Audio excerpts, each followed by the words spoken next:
Shay Renee. So let's just get into it, shall we?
What's up, y'all? It's your girl, Shay Renee, and we are back to talk about divorced sisters. Now, what better way to be a married woman than to talk about people getting divorced with your husband?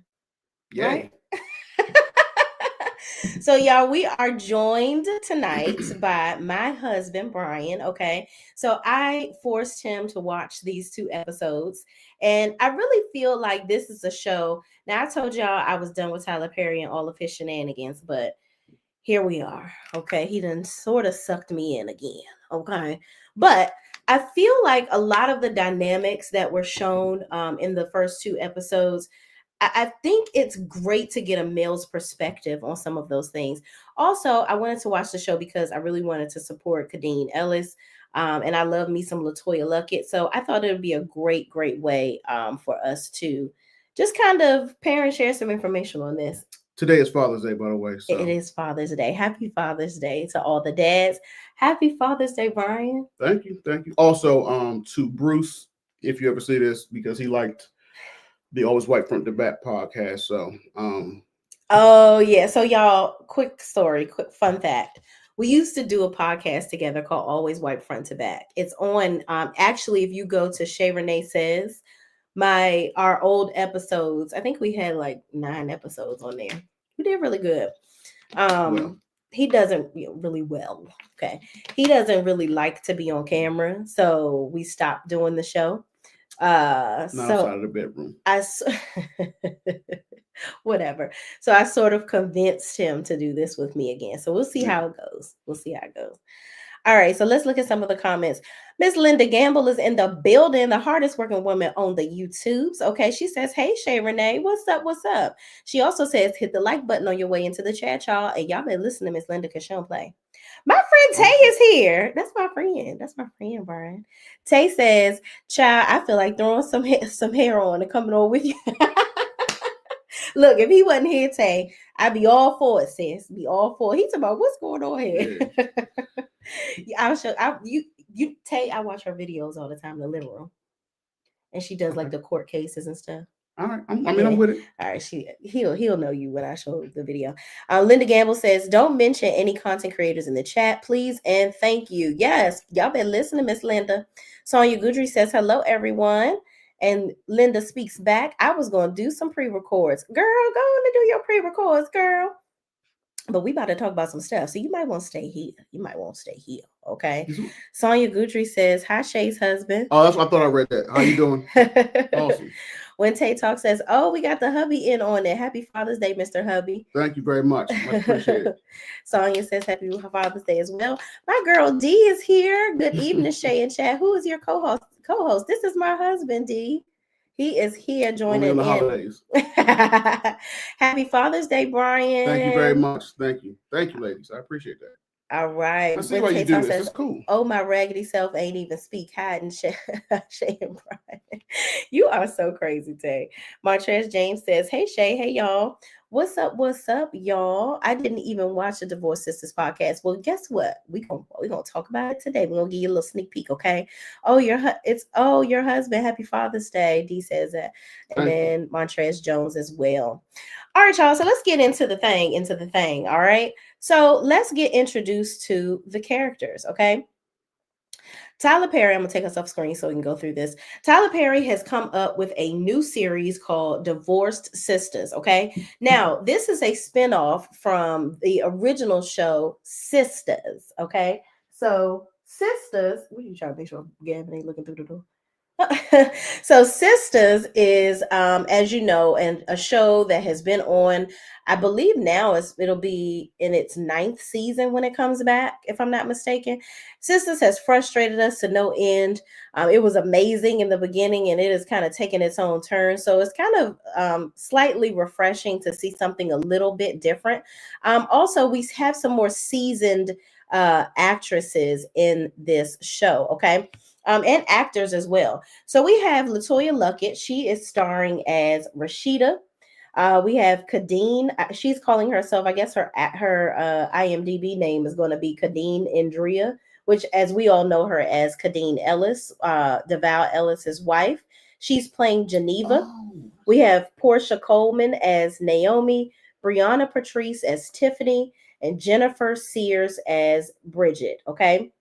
Now we have Ronrico Lee as William. We all know Ronrico Lee for his role on Sister Sisters, and he's done several things since then. also, that's not He's the way he pronounces his name. My apologies. That was Lachey. I apologize on her behalf. what is his name? Ron Riaco, Ron Riaso, I whatever. don't know. I know I've been mispronouncing probably. Yeah, his name is Ronrico Lee. I mean Ronrico. Okay. Okay. My bad. He calls him Ron Riaso, Okay. y'all. Devon Franklin as Pastor Jeff. Donovan Christie Jr., which we will learn he is going to play Franklin. He is the gentleman in the bottom right corner. Okay, is my right? Maybe y'all, yeah, y'all right too, because y'all looking at the screen. Robert Christopher Riley as Javon. Okay, Javon is played as Bridget's boyfriend. And Michael Bower, as we all know him as Bolo, he is Hakeem, and I think he's some sort of escort child. Okay. Then we have Valerie Hanna. I think she's going to play Franklin's girlfriend. All right. So let's just get into it, y'all. Let's get into the thing. All right. Let me get this all set up here. It's all set up. All right. Also, hold on. Let me see what else we got down here. All right. First scene. We have basically the episode comes on where Latoya Luckett. No, this isn't the first scene, y'all. I'm messing up already. The episode actually starts off with Kadeen. Kadeen is riding with Tiffany. Okay, Tiffany is her, I guess, assistant slash friend. This is Tiffany. We're gonna get to this scene, but this is Tiffany. This is her part of. She's a part of the friend group, and she is riding with Geneva to go pick up her daughter Anika from school. Okay, so Anika is usually picked up by her husband, which is Ronrico Lee, which is his name on the show is, hold on, y'all, we got to get all these names together.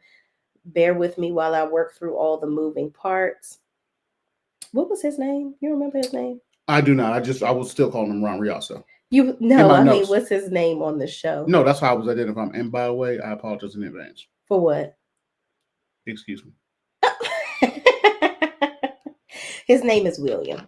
So Yes. William normally goes to pick up Anika. All right. Now Geneva is a high-powered lawyer, and we'll see some of these characters have a lot of similarities from some of the women on Sisters. So Geneva, in my opinion, is going to be somewhat like Andy. We already see her dressing like Andy, child. You know, she ain't sleeping with no, well, she was sleeping with somebody's husband like Andy was too. So here we go, Geneva. Okay. So they're riding to the school, they're talking and having a good old conversation and whatnot. They're talking about Tiffany and her divorce and how she ain't dating nobody and this, that, and the third. And then they doing the rundown of their friends. They're talking about Rashida, which is Latoya Luckett. She's the pastor's wife, how they may be having problems in their relationship, so on and so forth. Then they're talking about how Tiffany, she hasn't quite gotten over her husband, and Naomi, on the other hand, is cray. Okay, Naomi is crazy, and she just got a divorce. And apparently, Geneva represents her for a lot of frivolous cases that she has. So, getting to the point, y'all, they riding up in the line, and they pick up Anika. Mrs. Rose is the teacher that allows Anika to get in the car. And Miss Rose makes a comment. She says, oh, hi, Miss Williams, you're here to pick Anika up today. We really love when both parents participate in, basically coming to the school to handle the children. I wanted to ask my husband because, and I'm going to bring us back on screen for this. Hold on, y'all. So I wanted to ask my husband. So you all may not know this because you don't live with us, but we have a dynamic where my husband works from home, right? Well, he formerly was working from home, and I work outside of the house. I meet with clients all the time. I work in a sales position where I'm constantly on the go. I also teach step classes. I'm always gone. How do you feel about what was your feeling about that conversation when Miss Rose came out there and she said, "We love for you to participate more." And how do you think I would have reacted to that? Probably the same way. I mean, it was. I think I don't know if that necessarily happens in real life, where somebody would be kind of that snarky, because it came across as that. But I mean, I think that you would have said something back and probably made it a thing, made it more than what it should have been. Do you ever feel like I embarrassed me? Really? I thought this is what you were going to say. No. My apologies. Don't you can't read my mind. Just listen to what I'm saying. Fair enough. Do you ever feel like I'm sorry, go ahead. Do you ever feel like I feel like I'm not around enough with Gavin? Or do you ever think I'm not around enough with Gavin? So it depends on what you it depends on like that's a loaded question. So do I feel like you spend sufficient time with Gavin? I would say yes, given the stuff that you do. But I think you would say no. Interesting. Okay. Do you think that I identify with the Geneva character? And in what way? She said not answering before the question is out. He do that all the time, girl. I got a good win rate with you. I got a good percentage rate.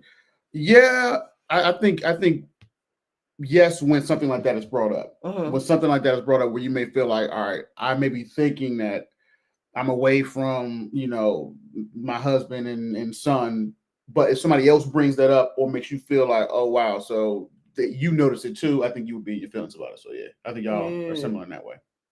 Interesting. Okay. This is why you're here, because I'm going to ask these questions. Okay. All right. So y'all, we leave the carpool line. Okay. Then we get to this scene here. All right. We have Devon Franklin, who is again playing Jeff. He's the pastor. And then we have Latoya Luckett, who is his wife. Okay. She is playing Rashida. All right. Now, they're sitting there talking about the banquet that's going to be happening that evening. And they have a lot of key players and individuals that are going to be attending this banquet that night. So it comes to question whether Franklin, which is Naomi, one of Rashida's friends, is going to be upset or not. She's like, oh, Franklin is coming. They talked about the mayor coming, where everybody's going to be seated, different things like that. Then they even talked about a speech that needed to take place. And I feel like Jeff was Jeff makes a joke about how long Rashida talks, that she's very long-winded with a lot of the things that she says. And Rashida is cutting her eyes at him, making trying to help him understand that she feels disrespected in this moment, because as she's trying to give direction to some of the people that assist them, that also work for them at the church equally, they're not listening to her. They're kind of bypassing her and listening to Jeff. And Jeff is laughing and basically making light of her position in the church. And she doesn't like that. So in this scene, Brian, I wanted to ask you, did you think that Jeff was being disrespectful? No. With how he handled her? No, I didn't take that like he was, the way you said it. I didn't get that from the episode. I didn't get that he had, was belittling her position or something like that. I don't think he was doing that. I think he made a joke about, hey, don't ask me how long. I only need 5 minutes for my speech. If you ask my wife, we'll be here for hours. I mean, was it hurtful? I mean, she obviously felt a certain way about it, so she was hurt by it. But I don't think it was disrespectful. Okay. Do you think that he should have paid more attention to her reaction? Because she even, after all this, the laughing and everything about how long-winded she was, he left out. Mm-hmm. And he left the meeting because he had somewhere else to be. Mm-hmm. But she was so upset that she came into the hallway and told Myron, I guess, who was the driver or whatever, to go off and do whatever he was, going to be doing. And he kind of second guessed listening to her. And he didn't walk off until Jeff told him to walk off. And then she proceeded to let Jeff know, that's crazy. They don't even listen to me. And she's like, what was that all about in there? So at this moment, what are your thoughts on how he should have handled her then? All right, so just to backtrack as far as the disrespect, so I did forget about that part. Mm-hmm. So I had nothing. He didn't do anything wrong in my opinion in the meeting. Mm-hmm. Leaves out because again he was told by his driver we have to go to said appointment. Again, I'm the pastor of the church. I gotta do what I gotta do. I'm working, so I'm leaving this meeting. I'm headed to another meeting, and I told you I can't be late. So he walks out because he's got to go to a meeting. She walks out after him, wanting to have a conversation about what just happened. Again, I'm on the clock. I'm a pastor. I'm on the clock. This is really big, yada, yada, yada. So I don't have time to deal with this. So I can acknowledge, all right, you feel a certain type of way, but I think he said that can wait. That type of fear where it can wait. I believe it could wait or it has to wait because I'm working. I can't deal with this right now. I mean, I'm not chilling. I'm working and it's really important. It's cool. Table it for when I get home and we can talk about it. The disrespect as far as the driver, yeah, because I forgot he didn't. He did kind of bat eyes and wait for pastor to kind of give me the okay that he's got a dip. So he should have handled that more appropriately to let her know that again she's well within her right to be like, can you give us some space and it be respected? So that's fine. But him, I mean, I'm kind of reading from you that you wanted him to have a conversation with her right then and there about her concerns. Honestly, I kind of feel similar to you. I feel two different ways. And just to say this, I feel like we don't have enough background information of their interactions to understand her being upset in that moment, right? So I feel like on one hand, I feel like she should have just checked the situation at the table. Like, don't cut me off. Why are you laughing about me talking for a long period of time? You talk a lot. You talk too much. Obviously, people were laughing. They got it. Well, and then and guess what? Then she should have made the choice to accept it or move on from them. Because also there's a time and a place for certain things. But according to the children, we kind of moving ahead. This is something that they do all the time. They're arguing all the time. So I feel like we got to get to the root of what's causing a lot of these disagreements. Why is it that he is not hearing her? Why is he kind of dismissing her a little bit? Like, why is he just kind of pushing it off as, oh, this is just her getting mad again or whatever, and it's not even that serious? Why is he dismissing her? Like, you call it dismissing her. I call it, I mean, I'm what do you want me to, like, what do you want me to do? Well, okay, let me explain. He is working. However, it was very visible that she was upset for her to run out of the office and come out there and tell you, hey, like on some fuck you mean type stuff. Like, you in here being disrespectful, telling me I'm long-winded, and you're not. Oh, also, you're not respecting the fact that my friend Naomi will be upset that Franklin is coming. And you're like, whatever, she has to grow up. Okay, so, one, they had been divorced for how long at that point? That's the thing. We don't know how long. Okay, so but they're divorced. I think it's fresh. Okay, so not just is it fresh because this is where things get a little, with that. So what? Because the more important person to this pastor was Franklin or whoever. He's a big donor. He donated a lot of money.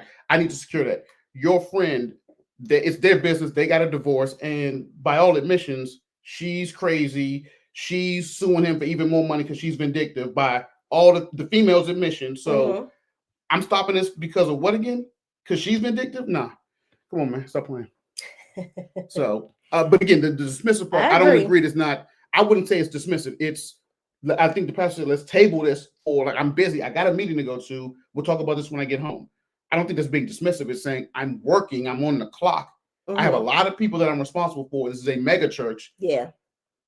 Let's table it until I get home. I don't consider that dismissive. So when you say something like that, it gets, it just it can get misconstrued. Yeah. As a guy being a bad guy. Yeah. And also when he did get home, which we'll see later, she was in her room talking to Geneva. And when it was time for them to have the conversation, she wasn't really forward with. I think their interactions are a little unhealthy. They lack the ability to communicate properly. Where if you're angry about something, you know how I always tell you, let's stay on topic. Let me tell you, like, okay, so what is it that you're really mad about? Or here's what I'm really mad about. And sometimes it takes a minute to walk around certain corners for you to get there with me, where you're like, well, why you ain't just say that in the beginning? You know what I'm saying? But you allow me that space to be able to go around Robin's Bend for a little bit, but eventually I get there. I mean, I don't know, because I've also been accused of you saying, like, me, because you're wrap it up. Not wrap it up, but get to the point, because you're, like you said, going around whatever, and it's hard for me to focus on stuff that doesn't make sense. The same way you just said, stay on topic. Well, me. Sometimes you say stuff over and over again. Because it needs over and over. I mean, like, you said 18 times. The reason why you say it over and over is to make sure that all parties are in agreement. They're usually not, because in one ear and not the other. So that's why you have to say it a number of times just to make sure that people get it sometimes. That's all. That's true. Sonia Goudry says they're trying to get that money. Absolutely. Okay. Jeff said, listen, girl, get over it. Is your friend Naomi going to give up that money? Okay. If she's not, girl, go on. Okay. Get on somewhere and mind your business. All right. Wente Talk says Jeff Finance would have gotten cussed out at the church. Okay. Listen, I do believe in whatever you have to say. If you see something, say something. Say it right then and there. You know what I mean? Or in this situation, they are in a working environment. So you got to kind of table stuff until later on. And I would have addressed it later on with him and be like, well, what do you mean by I'm long-winded? And why I felt like you dismissed me when you said that you were going to have Franklin come anyway. Here are my thoughts on that. And, how you going to carry it? You know what I mean? Like I probably would have tabled the conversation till later, because I'm not the one to be trying to argue with my man in front of our friends or in front of the staff. Hell, that's even worse. Linda Gamble says 13 likes, 13 in the chat. We got 18 in the chat now. How we looking on those likes, Miss Linda? Let's go ahead and make sure they at least match, y'all. If you're coming on in, please like the video. Liking the video is free to everybody. It allows us to go ahead and get in the algorithm. Okay, what you laughing at? Someone said he would have had to crawl off if I was her, because I would have kicked him in the knee. Tay is funny. She had to check him right there. Child, listen, I'm telling you, sometimes the juice ain't worth the squeeze to do it right then and there in some situations. But, this is just one of those ones I probably would have waited till later. Sonia Goudry says he dismissed her in the bedroom. She wanted to talk, but he went on to take a shower. You're right. I agree with that. You're right. He did do that. Yeah, I agree with that. Husband is husbanding, Shan says. You husbanding. Innocent writing too, so we good. My husband would say the same thing. Listen, they all wired the same, it seemed. He was being dismissive in the meeting too. Yes. Yeah, he was. He was definitely being dismissive. Keep hitting the like button, guys. Yes, please keep hitting that like button, y'all. All right, y'all. So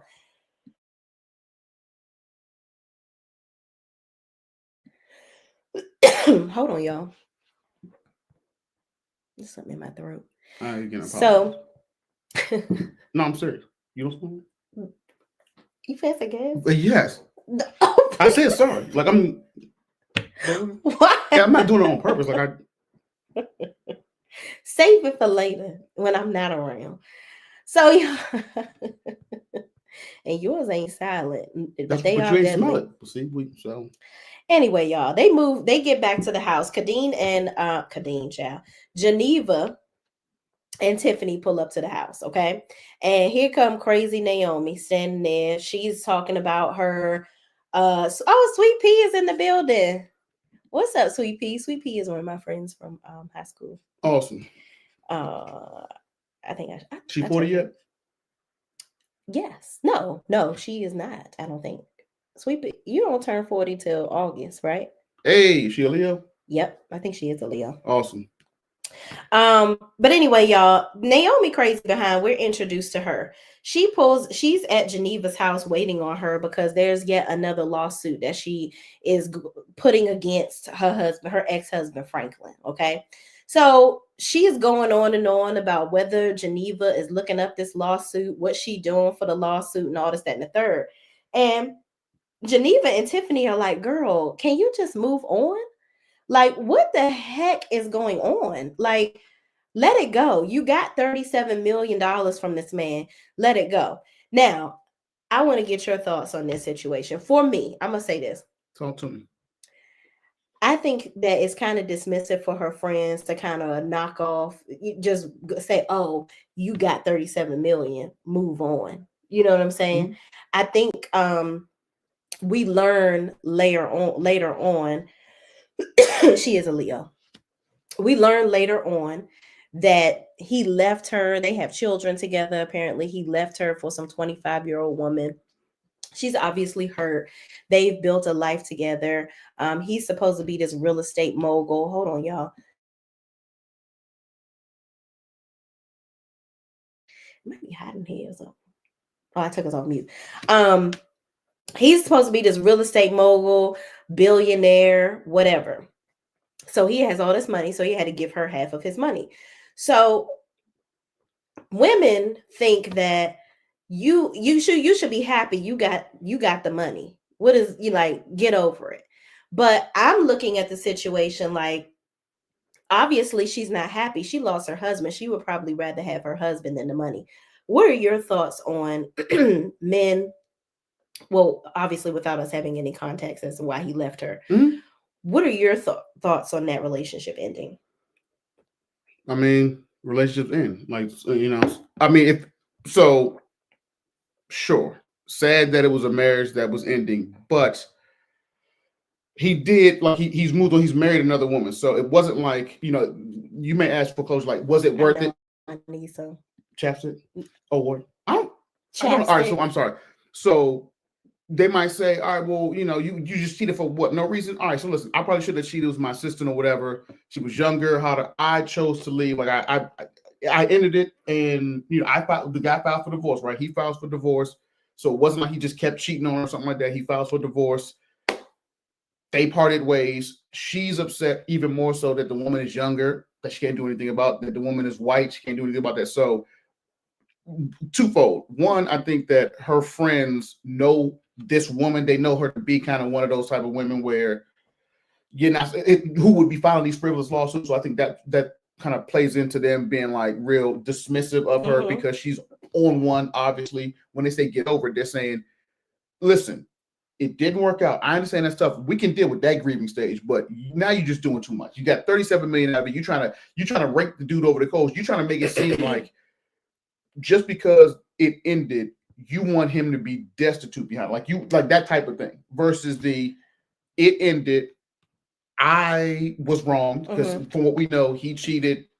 Okay, he cheated. If y'all got divorced, you got X, Y, and Z in the divorce. It still feels the process, but how long is this guy supposed to be held responsible for this?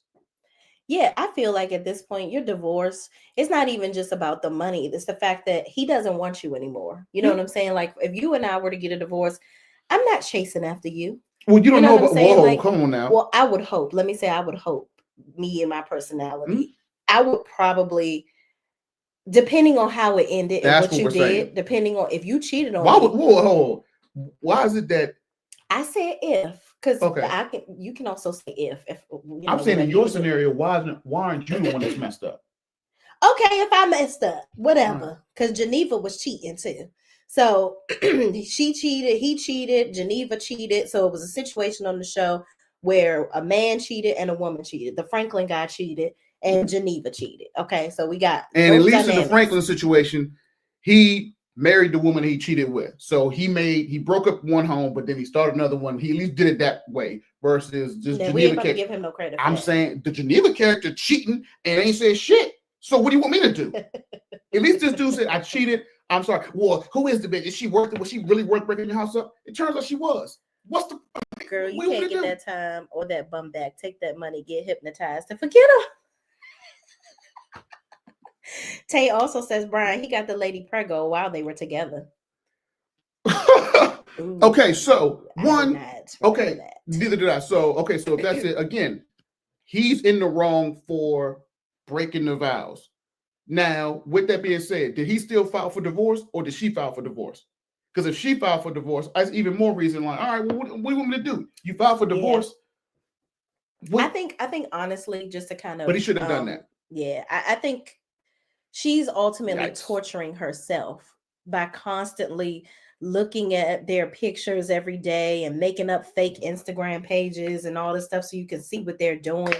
You aren't allowing yourself to heal. And even admittedly so, she's been to several therapists and fired them. Look at She's this had woman, several dog. lawyers. She needs to heal. She does the most. Yeah, she does the most, and that might be why he divorced. I'm not condoning how why he left. I don't know that, but why he did what he did. I don't know why. Whatever. That personality trait is different relationships. Different relationships end for different reasons, right? But honestly, I'm a woman, and I wouldn't want to deal with her. We'll get Franklin's point of view, hopefully, or something like that. Yeah, maybe we'll get his point of view on episode 3. But she's doing too much. You speeding off in this car. I get it. You're hurt or whatever. Now you being nasty to your friends. And that's where I want to comment.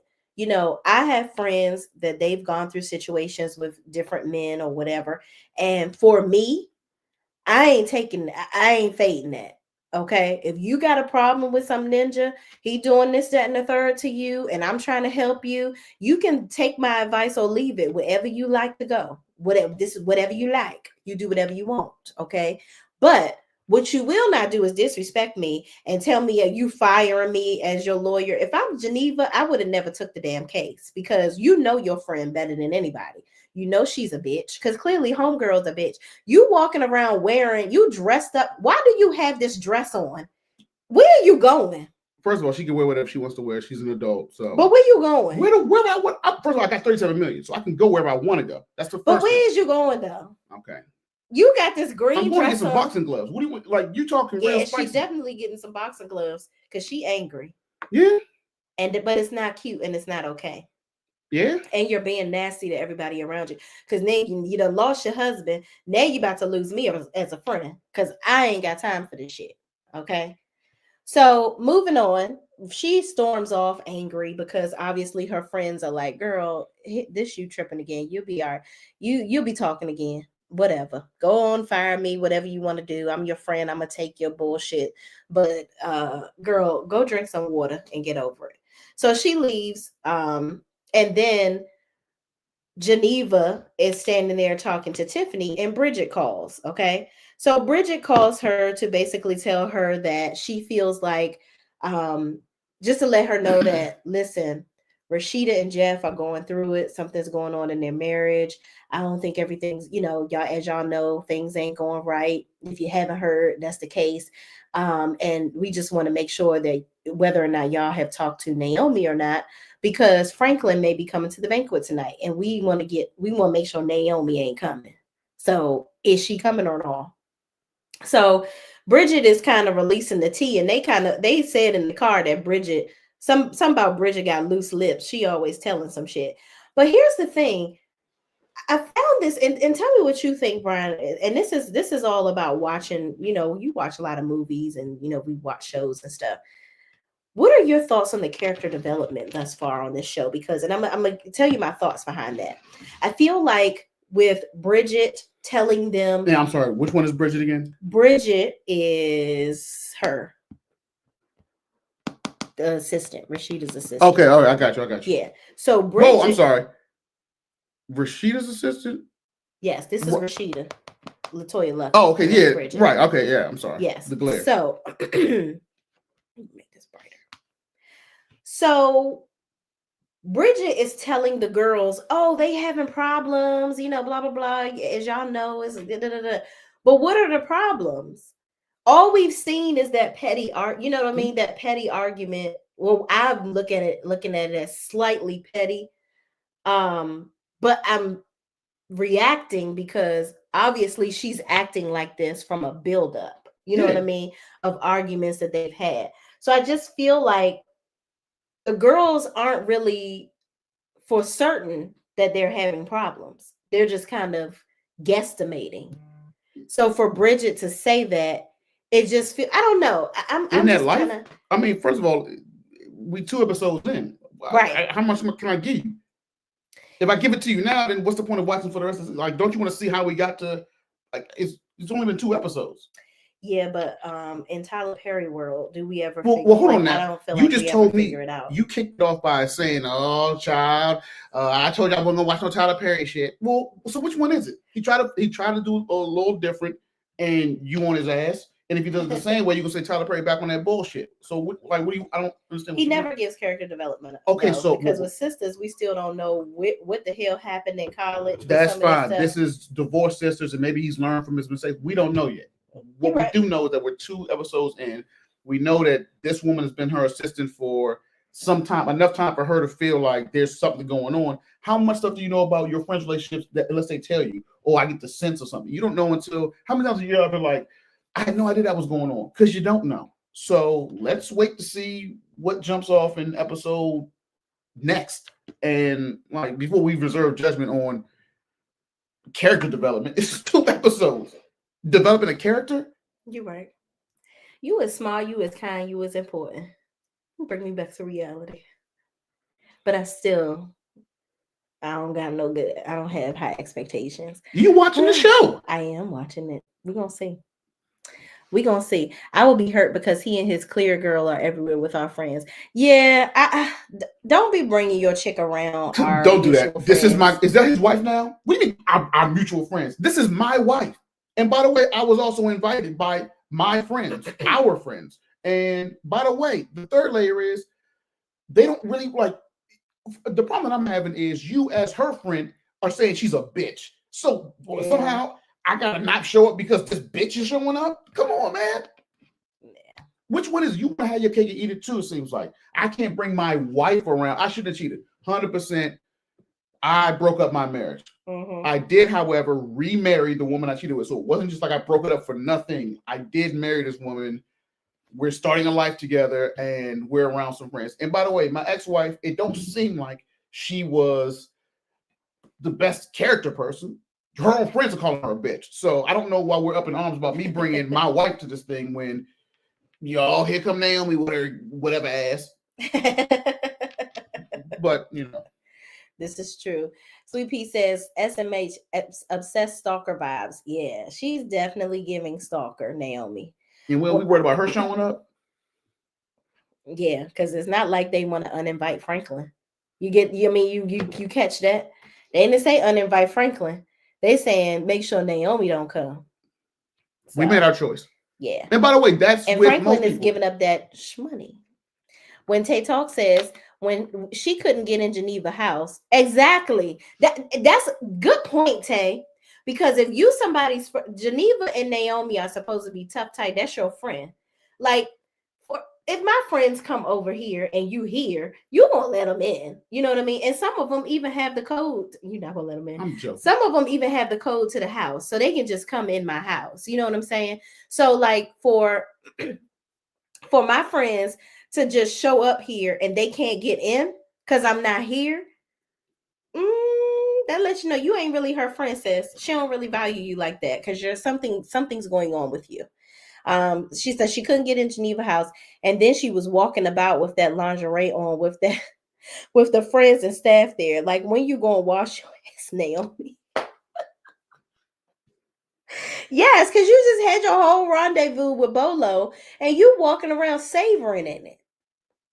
Because when your coochie be itching, then you're gonna have a problem. Okay, we don't want no raw stank on you up in this house. Okay. Miss B says, hey, Shay Mods. What's up, Miss V? That's my girl. Mods, Miss Linda Gamble in chat. You gonna make me watch this. Yeah, listen. It's all right so far. It's all right. It's got its quirks. The character development, though. Yeah, it's the character development. It's but I'm gonna listen to my husband to see. Next episode, I need to see some more though. Shan says, good night, all. Gonna finish this in the AM. Thank you so much, Shan. Thank you for watching. As long as you did. I know it's late, girl. Shan says, I love your reviews. Thank you so much. I really, really appreciate you. All right, y'all. So here we go. Bridget goes into the office. Here's the next scene. Bridget goes into the office and she's talking to Rashida. She tells Rashida that she talked to Geneva and Tiffany, and she's going to try to see about, they're going to try to work on getting Naomi to keep her black ass at home, okay? Because she going to start some shit that ain't nobody got time to be dealing with, all right? So Rashida is up. She didn't want Bridget to come in at first, but Bridget just comes in anyway because she's like, obviously, I hear that you're upset. Because she tried to get Rashida to get on the phone with the girls, but she was like, no, I need a minute. She's still kind of stewing over what happened earlier. And at this point, y'all, I'm really thinking, I gotta admit, at this point in the show, I feel like Rashida is overreacting. I feel like she's doing too much. Like, why are you letting that situation where you felt like he said you talk too much or the staff wasn't listening to you? Like, what did you want the man to do? Did you want him to cuss the man out and be like, you better listen to my motherfucking wife right now? You know what I'm saying? Like, I think it's a time and a place for some stuff. You got to move on. You got to move on. And I think that sometimes as women, we hold stuff in a little too long in certain situations.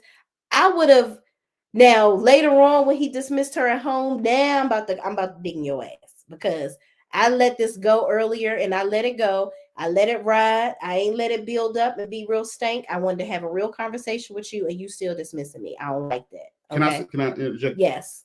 So I'm gonna say I disagree with the when she came outside when she came out and the driver dismissed her. That her husband, the pastor, should have said something right there. Said something. Right to that instance right there, he should have said something. Okay, I can see that. I can see that because then what that does is it set the precedence for everybody else to stop. Don't even think about doing that. Or at least it's right here. It's in my face. Right off at the head. But you don't have to wait for me. So I would have done that and then go into my meeting. Like I can't talk to you about it because I already said you was long-winded and you in the mood. You done stormed out of this place chasing after me. I'm not getting in with you. So that's going. I'm gonna table that till later on. Mm-hmm. You don't want to add another issue on top of it too. Now the driver being disrespectful. Well, again, I also don't believe that. Yeah, he was being disrespectful. Like I guess to that point, I didn't necessarily think that the pastor had been disrespectful, but no, right the driver being disrespectful, right, and you not checking him. Yeah, good point. My bad, but yeah. So Rashida finally talks to the girls. They're on three-way and they're like, oh, we heard that you don't want Naomi to come. We going, and Franklin's supposed to be coming. Why he coming? Blah, blah, blah. All hell gonna break loose. All right. So at this point, Rashida is like, listen, this is a church function. I don't want no problems. Just child, we know she gonna be drinking and doing all the things. Just make sure this girl don't show up. Okay. Let her know not to come. All right. So the girls say they're gonna do what they got to do. They're gonna do what they can. Tiffany says, I got a nail appointment. I'm gonna go ahead and I'm gonna head on out. Now, before Tiffany leaves, this was the scene where Anika, the little Geneva's daughter, she says to them,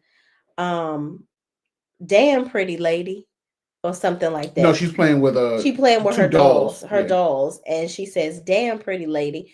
And Geneva says to her, Anika, what you talking about, girl? Where you get that from? And she's like, Daddy says that to the pretty lady. Now, oh my gosh. Let me ask you this. You think I would grill Gavin like that? Now, that girl was how old again? 5. That's what I'm saying. 5. Oh, you're talking about Gavin at 8 years old. Would I grill Gavin at 8? Yes. Yes, I would. I would grill my son. 100%. As soon as if you would have said that, I'd tell somebody that. Absolutely. I'm grilling my son. I'm definitely doing that. Mm-hmm. I appreciate you admitting that. But I'm not doing it. I'm not going as far as what Geneva did. This is too much. Because she's 5. I'm digging in your ass when you get home, though. Oh, by digging in my ass, you mean asking me a question? Yes. Okay. I'm definitely doing that. And I'm digging in your ass. All anyway. Right. So she's asked her, who is pretty lady? Oh, Madison. I think Madison's mom. Okay, what's Madison mama last name? This little girl is 5 years old. She probably barely know her address and her mama's middle name. How you think she gonna remember Madison last name? So she asking the little girl all these questions. Does she work there? Where is she a teacher? This the lady? What she be wearing? How she smell? What she got on? Da, da, da, da. I'm like, lady, this is not appropriate. This is a 5-year-old child. This is team too freaking much. Okay. So Tiffany is looking at Geneva at this point, like, okay, you got that look in your eye, like you about to do some dumb shit. All right. Don't do no dumb shit. Now, mind you, here's what kind of pissed me off with Geneva. You talk about, you just told Miss Rose you work so much and you ain't got time to do this and that and do that. Okay. You didn't skip dinner with your daughter because the lady then came out 5 times and told you dinner was ready. Tiffany about to go get her nails done so you can have one-on-one quality time with your child that you obviously don't get to spend a lot of time with. What pissed me off with her is that you became so enthralled and so involved, right? And involved with you just had a dog with a bone. You left your house, left your daughter with the nanny so that you can go up to the school and try to figure out a way to get in there so you can figure out what this lady's last name is. So you forfeited time in the middle of the day at this point, because I'm pretty sure she's 5 years old. This is like a preschool, I think. So she's probably getting out of school at like 2:00, right? So, and dinner is ready. So it's probably an early dinner. You should have been at work, but you ain't at work because you decided to go pick up your kid. I don't know why your husband ain't picked the kid up or what. Maybe he was out of town, I think. He was out of town. That's right. Thank you. That's why you here. Help me bring me back to life. So you missing all this time with your daughter to go and find somebody's mama that a 5-year-old has told you that your husband said pretty late. Pretty late. It was that, and I think it was you so fine.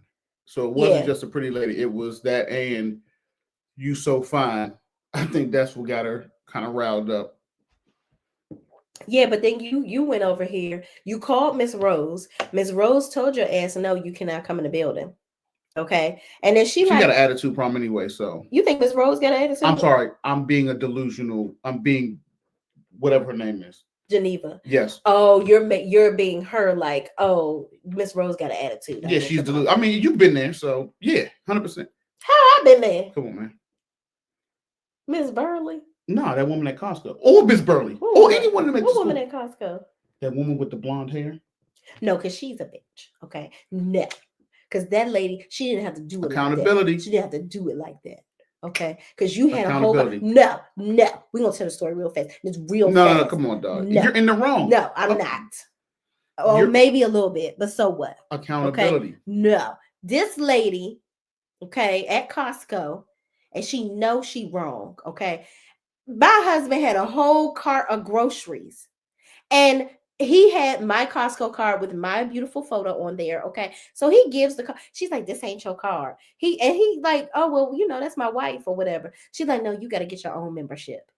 Costco being real gnarly. You're not telling the story correctly, because in this one, oh, I can see, well, they could have at least done that. And that's the problem with accountability.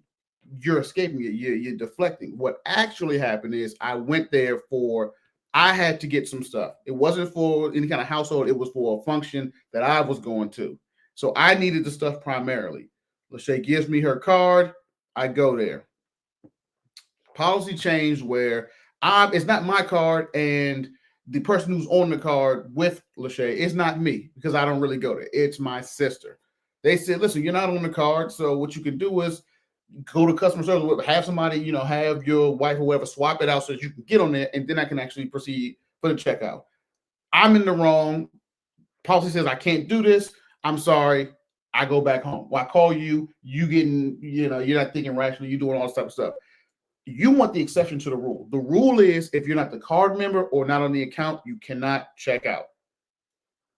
Okay, my bad. She was doing the most. She could have let him get the groceries and keep it pushing. Moving on, blonde bitch. Okay, because I ain't fucking with her. I want her to body rock. Ever since then, and she won't. Because I will snatch and grab that wig so fast. She got braids. Yeah, and they'll be gone. All right. She'll have alopecia after I'm done with her. Okay. All Moving on.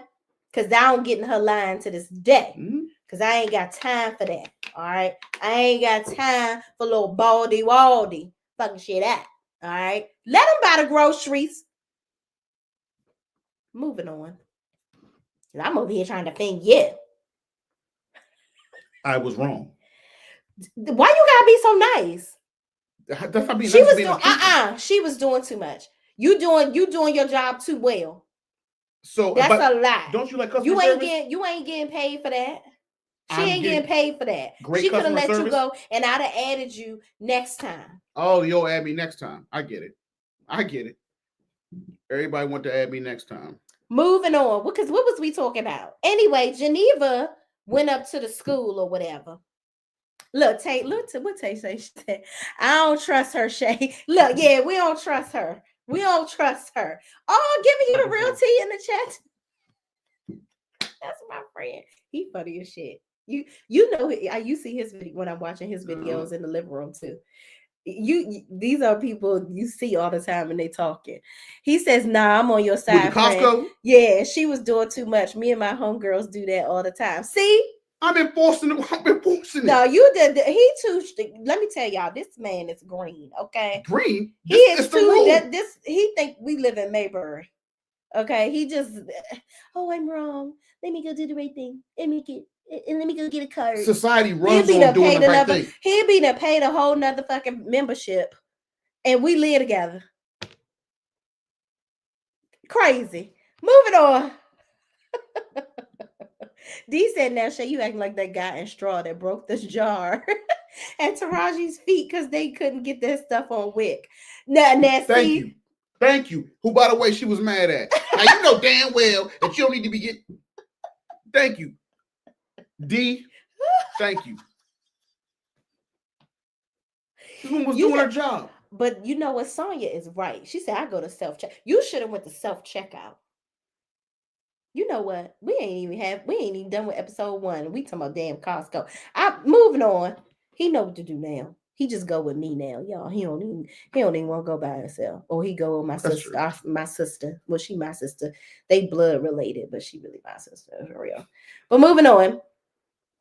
So Geneva schemes and tricks and trods to get into the school. The janitor or custodian or whatever, he was so sweet. He opens the door for her and she coming up there with her leisure suit on and she's like, my daughter, her teddy bear, she left it. She won't go to sleep. I need the teddy bear. Okay. He's like, well, I'm not supposed to do this. Okay. Oh, Otis, let her in. Now, mind you, she goes in the classroom, ain't did no type of detective work to look for this teddy bear whatsoever. She goes straight to the board looking at people's names. What's your thoughts on this scene right here where she go in there doing the most? I mean, again, you said woman doing the most. Manipulated some dude. Buddy could have lost his job for that. Absolutely. So I lost my job making an exception to the rule. Mm-hmm. Blind woman. You know what? So again, I'm just saying, saying he was such a nice guy until his ass got fired. Because this woman manipulated him with the sob story and this and that. Come on, man. But again, doing too much. And she told me something, well, oh my gosh, I can't believe you have a 50-year-old. I can't believe it. Yeah, you doing guys don't get compliments, so you can trick a guy out of his spot. You give a guy a compliment, and then he lose himself.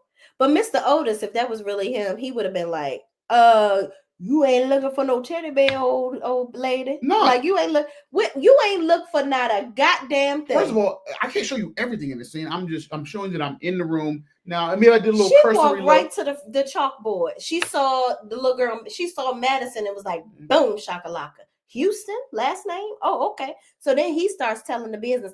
Oh, wait a minute. Agoy or whatever. What is it? Yoga backwards. Or what did he call it? How you say it backwards? Yoga. Agoy. Agoy, right? That what he said? Okay, I was making sure, child, because I only know how to say shit correctly. But he said, oh, that's the name of her business. She's a yoga instructor. They own businesses. The father works in sales. He's really successful. So, at first he didn't remember, but then he remembered all this stuff. And then here go Remember them Geneva. yoga pants. He remembered them yoga pants too. Pretty lady. Damn, you pretty lady. Okay. So he probably was saying it right along with her husband. So moving on. She like, you know what? I just remember. It's in my other car. You know what, bitch? If I was the janitor, I'd be like, now I know you fucking lying. You came up in here lying your ass off. What you want? What do you got? Wasting my damn time. So moving on, we get to this irrelevant ass scene with Naomi. And damn, what is his name? His name is Hakeem, y'all. I don't know if she said his name, but Bolo, aka Hakeem, that's his name on the show. So it was really, what are your thoughts on this interaction between the two of them? Because he comes in the house, he's asking her questions. Now I get it initially where he's an escort, right? Mm-hmm. So you coming in here asking questions about her relationship status, because he's right. If I'm him, I'm looking, you got some ninja that's gonna come out the woodwork and try to beat my ass, thinking, what's up with it. Mm-hmm. You know what I mean? But outside of that, what are your thoughts on those questions that he asked about whether he didn't believe that this wealth could have been acquired by her on her own?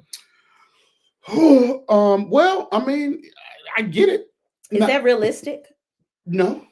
Most women for that type of cut this fan on. You sweating like that? Maybe it's that wine you drinking. No, it's hot as a bitch in here. So I mean, if you look at, let's say if you look at the 20 richest women in the world, mm-hmm. How do you think they got that money? Working. No. But no, you know what? And this is where I want to challenge you. Talk to me. Because you be watching Kevin Samuels. I watch a number of with things. Your raggedy ass. It's funny. So yeah, no, it ain't funny. It is. Well, I don't think his ass is funny. You're not a funny person.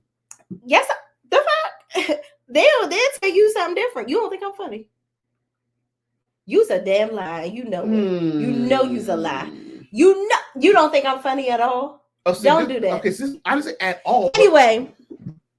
So Kevin, what was I about to say about Kevin Samuels? So Kevin Samuels says that according to y'all men, you don't need a woman's money. It don't matter how much money you got. And it's a lot of black women that's educated. That's not what they don't need to go to college because we don't give a damn because we rich and fuck you and your education. Just be dumb and sit over here, sit on this dick and do what I tell you to do and look good. That's not what he says at all. What does he say? So you want to get off a tangent talking about do you want to talk about what actually happened, or you want to talk about Kevin Samuels? Because what actually happened? Okay, because the way you said it, I can see why those principles, but that's not what he's talking about. So look, Shay is hilarious. Thank you, D. There's always one. Now, D, because you said something earlier that I think I like, and now you done did this, so I don't know what was going on now. What was the question? No, for real, you really don't think I'm funny? God damn, this is why I got this. What am I supposed to say to that? You okay, but not enough for you to be the judge on funny. Like, you crazy? Come on, and your sensibilities, you get offended far more easily than I would get offended. So no, that ain't what I'm saying. You going down deep, man. All right, well, go ahead. Let's talk about the show. You're talking about So again, if you're talking about, it started with me saying the richest women. How did they get their fortune? The 20 richest women in the country, in the world. Yes. How did they get their money? They got their money through men. See, this is where you get out your ego. This is facts. I'm not trying to do this to rile you up. These are facts. From inheritance from a father's company, divorce. That's how this is real. This is how they're getting their money. It's not. I'm not saying every woman. I'm saying the majority, the richest women. How did Oprah get her money? I'm asking, how did Oprah get her money? She's a self-made. She's an exception to the rule. The exception doesn't disprove the rule. That's what I'm trying to say. So you name Oprah. Okay, I'm asking you to look it up. These are facts. It's not like me saying, and a woman can't do shit without a man. I'm not saying it. I'm just saying that the reason why he might have been looking and saying, this is a fat ass crib. How did okay, but let's talk in reality. Is from people that you know, Okay, guys that you know. Yes. Are any of your friends walking into a woman's house and speaking like that? No, but again, if a guy, one of my friends, this is also a show now. Okay, so you gotta do some kind of reality for her to be able to hear me out. I get that. However, this show is supposed to be deeply rooted into what he perceives as reality. Like he feels like Tyler Perry. He's writing this according to what he perceives as reality. Okay, do you think Tyler Perry's reality is your reality? It is not. So why would it reflect that? He's writing what he perceives as my reality. Listen to me. Okay, because your reality is knowing a bunch of females who all got fat ass cribs and luxury cars. Some broad, what's this girl? She an attorney driving up in a Defender, a Land Rover Defender. Some other woman, she got a goddamn Benz. Where are these women that are caked up like that are all in a group together? So you got to. What I'm saying is that you got to suspend some reality because you're talking about it like he's talking about my life. That ain't your damn life. No, listen. No. Talk to me. No, you're not getting it. Please. Not my life specifically. Okay, but he's doing it, of course, in a more glamorized view of it. But look at me and my friends, right? Yeah. That was a joke. We obviously we're doing good for ourselves. Okay. I'm about to be saying all my damn friends' names. Toya got her own house. Listen, you have to they're adults. They're adults. They have their own houses. They're doing well for themselves. They have kids. Most of my friends are married, in successful relationships. That's not everybody's reality, though. No, you say they own their own car. It's the majority. They're 40-year-olds. It's the majority of my friends are adults. Right. They're adults. Tyler Perry is writing this show according to what he thinks most Black women are going through. Okay. So in this situation, you think most Black women are hiring escorts? No, that's what I'm saying. This is not real. Okay, listen, hear me out. This doesn't make sense. Hear me out. Maybe this woman who is going through something traumatic is like, I want something with loose ties. She's already off her hinges. She already is real kind of niggered up in her energy. So she's already not looking for some kind of long. She's not going to the bar looking for a dude. I want something transactional. So I'm calling an escort service. So I don't understand what's the fact that she called an escort service. That's fine, but he's coming in the house right off rip, like, oh, a man must have gave you this. He's assuming. Again, first of all, let me explain something to you. Oftentimes, if you walk into a house and it's just a woman there, and he's first of all thinking, all right, am I a guy in here, something like that, because I don't want to get shot at or something like that. That part I understand. Okay, and then he's always, I like the way it's decorated. It's a fat crib. Whether a guy thinks it or not, he's not likely to say it because I'm over here to either I'm here to do a job, which is have sex with you or do whatever, or I'm trying to fuck you. So I'm not trying to ruin any sensibilities about you. That's why I'm also not trying to ask you, is that your real hair? You see what I'm saying? I'm just trying to do what I came to do. So him asking that isn't really logical, but he might have been thinking it. And to me, it's a fair. Her house wasn't just like some 3-story house in fucking Bowie, Maryland. She had a laid out crib because she won fucking. It was her house with her husband. So he. By the way, in the settlement, she got $37 million. So what do you think this house is laid out? And you think she got it because of what career? What is she like? I'm not saying. Listen to me. I'm not saying it to try to hurt your feelings or nothing like that. I'm saying in a guy's mind, he's thinking very pragmatically. This fat ass $1 million crib. What is she doing? Like, what did she do to get this? What profession? I can see your point slightly, but then I raise you to think further. Talk to me. That there are a lot of, especially Black women, that work extremely hard, and they're making their own money. They're doing their own thing. So what's the percentage? What's the percentage versus another woman? So no. I challenge you, if you don't think this way already, because you like to do devil's advocate stuff. I challenge you to forward think about the fact that this day and age in 2025, you walk into a house where a Black woman is, the staple in this home. This is her house. It's not far-fetched to think that this is hers and she's acquired this on her own. She may have, but also she may not have. You see what I'm saying? So I'm not saying that she couldn't do that. And I want to make sure just because he asked that question doesn't mean, oh, so no woman could ever do that? Because again, your name Oprah Winfrey. I'm saying what's the likelihood? What's the probability? And maybe he's saying, in my line of work, I am not having sex with guys. I'm having sex with a bunch of women who have nice houses, and these houses are a dude is doing it. So we got to defer to this dude who's saying, my job, so I'm fucking you're women. doing is you're thinking in his mindset of this is what he probably sees all the time, like some desperate housewife type. I'm saying where it's you're coming going over into here this. and you are having to run away from people, blah blah blah. But for me, the way that he responded also seemed very novice. Like, have you done this before? I agree. Like, you know what I mean? Like, he was asking questions that were weird of a person that this is what you do. Nobody and would you didn't agree. He didn't woo her properly in the beginning either. Like, you're asking too many questions. I get the question of whose house is this and do you got a man type stuff, but the whole decorating and all that, I think that was just very overly sensationalized. I appreciate it, because I'd rather that than some dude coming over, he's debonair and saying some kind of goofy shit that many women would want to hear, and he sweeps her off her feet and take her upstairs and some stupid shit.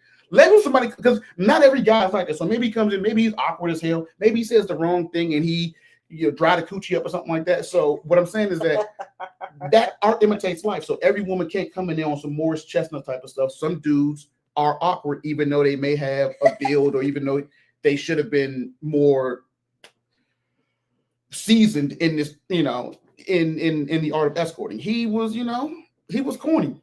But it is what it is. And there are a lot of women, I just want to bust your chops. There are a lot of women that do acquire their wealth from, what society perceives as women getting their wealth from either relationships, having high-powered husbands, or whatever. But I do want you to understand that it is not far-fetched. Oprah, for example, Taraji, we just watched her in Straw. She has money. Keke Palmer has a great empire. There's a lot of women that I can name that have money. And what percentage? Let's get down to the nut cutting, because I'm not saying just because there are some doesn't mean that they're not still the overwhelming minority. What do you think the 80-20? You think it's 80-20 I think it's that are getting their money from men? No. Okay, when I say giving, hold on now. When I'm talking about getting money, we're talking about high earners. We're talking about millionaires. So if you just look at how many female millionaires there are versus how many male millionaires there are, do you know the disparity? It's significant. It's not like, it's significant. And the majority of women who are the richest didn't get their riches because they had a great idea and they invented something, or they're this or that. That's just not the case. It's not. I'm not belittling women. I'm just saying that the facts are that they didn't get their money because of a career. It was mainly divorce, inheritance, father put something in it, that type of thing. Okay. I'm not trying to hurt your feelings, but I don't want you to make it seem like, women get it just as much as men get it. That's not the case. And it's important for you to know that so that you can tailor the way you speak. You're right. I just want to bust your chops. D. Herfer says that escort probably watched Kevin Samuels and did. He like you, D. He like you. When Tay Talk says, but you dare to fuck. So, of course, ain't no guy here. And if he was, he cool with it. Right. Like, would I invite you here just to get you beat up? Well, Tay, some women would do that. Because they just want to do their thing, and they ain't worrying about what's going to happen to you. Okay.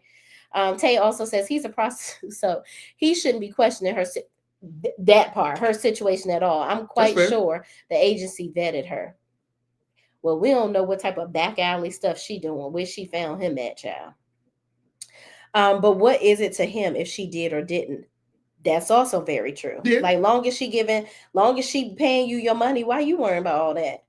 But as an escort, sometimes some of those men, it's their job to get to know you, to make you feel vulnerable, right? And make you feel, and comfortable with them. Not vulnerable. Well, whatever. Get comfortable with them so they can. Because guess what? I want to come back again. First of all, you already vulnerable. Continue to take your money. You're already vulnerable. You called me up. Yeah, and you're a woman, and because women can get it so easily from whomever, guys that are already in their system, for you to take that route. That's a I just want you to leave move. Fair enough. Yeah, which again, why he was corny and he didn't. But yeah. Tay says, but if that was what he do all the time, it wouldn't have been strange to him. Very true. Yep, that's true. You hear the fuck, that's it. The richest women may have gotten it from men, but most of the rich ones got it on their own. Okay, I can see that. That's the only richest woman, but not rich women. That's only the richest women, but not rich women. True. True. Right. Paying for the D is given quite vulnerable. That's true. Yeah, and that's very much so. Please get out. Like when she told him this. So basically they get to going and humping and whatever. So after it's all over and she choking him, doing some weird stuff, I was like, that scene for me entirely was way too long. It was way too long. I think what do you think that what get into the mind of Tyler Perry writing this? What do you think he was trying to parlay right here? Sex sales. It could be female empowerment. It could be uh and don't say sex. It triggers the algorithm. Don't say the word sex. Yeah, don't say it. Just you can spell it or say schmex or you know. Oh, I already said it. I'm sorry. That's fine. But that sales. Yeah, I believe that, most it's provocative. It's, yeah, that's why I was in the scene. It's she's divorced. Okay, well, what, it's Stella got a groove back type of thing. It's her owning, her sense of herself, or I don't know, but I believe that sex is, I'm sorry, schmex is there.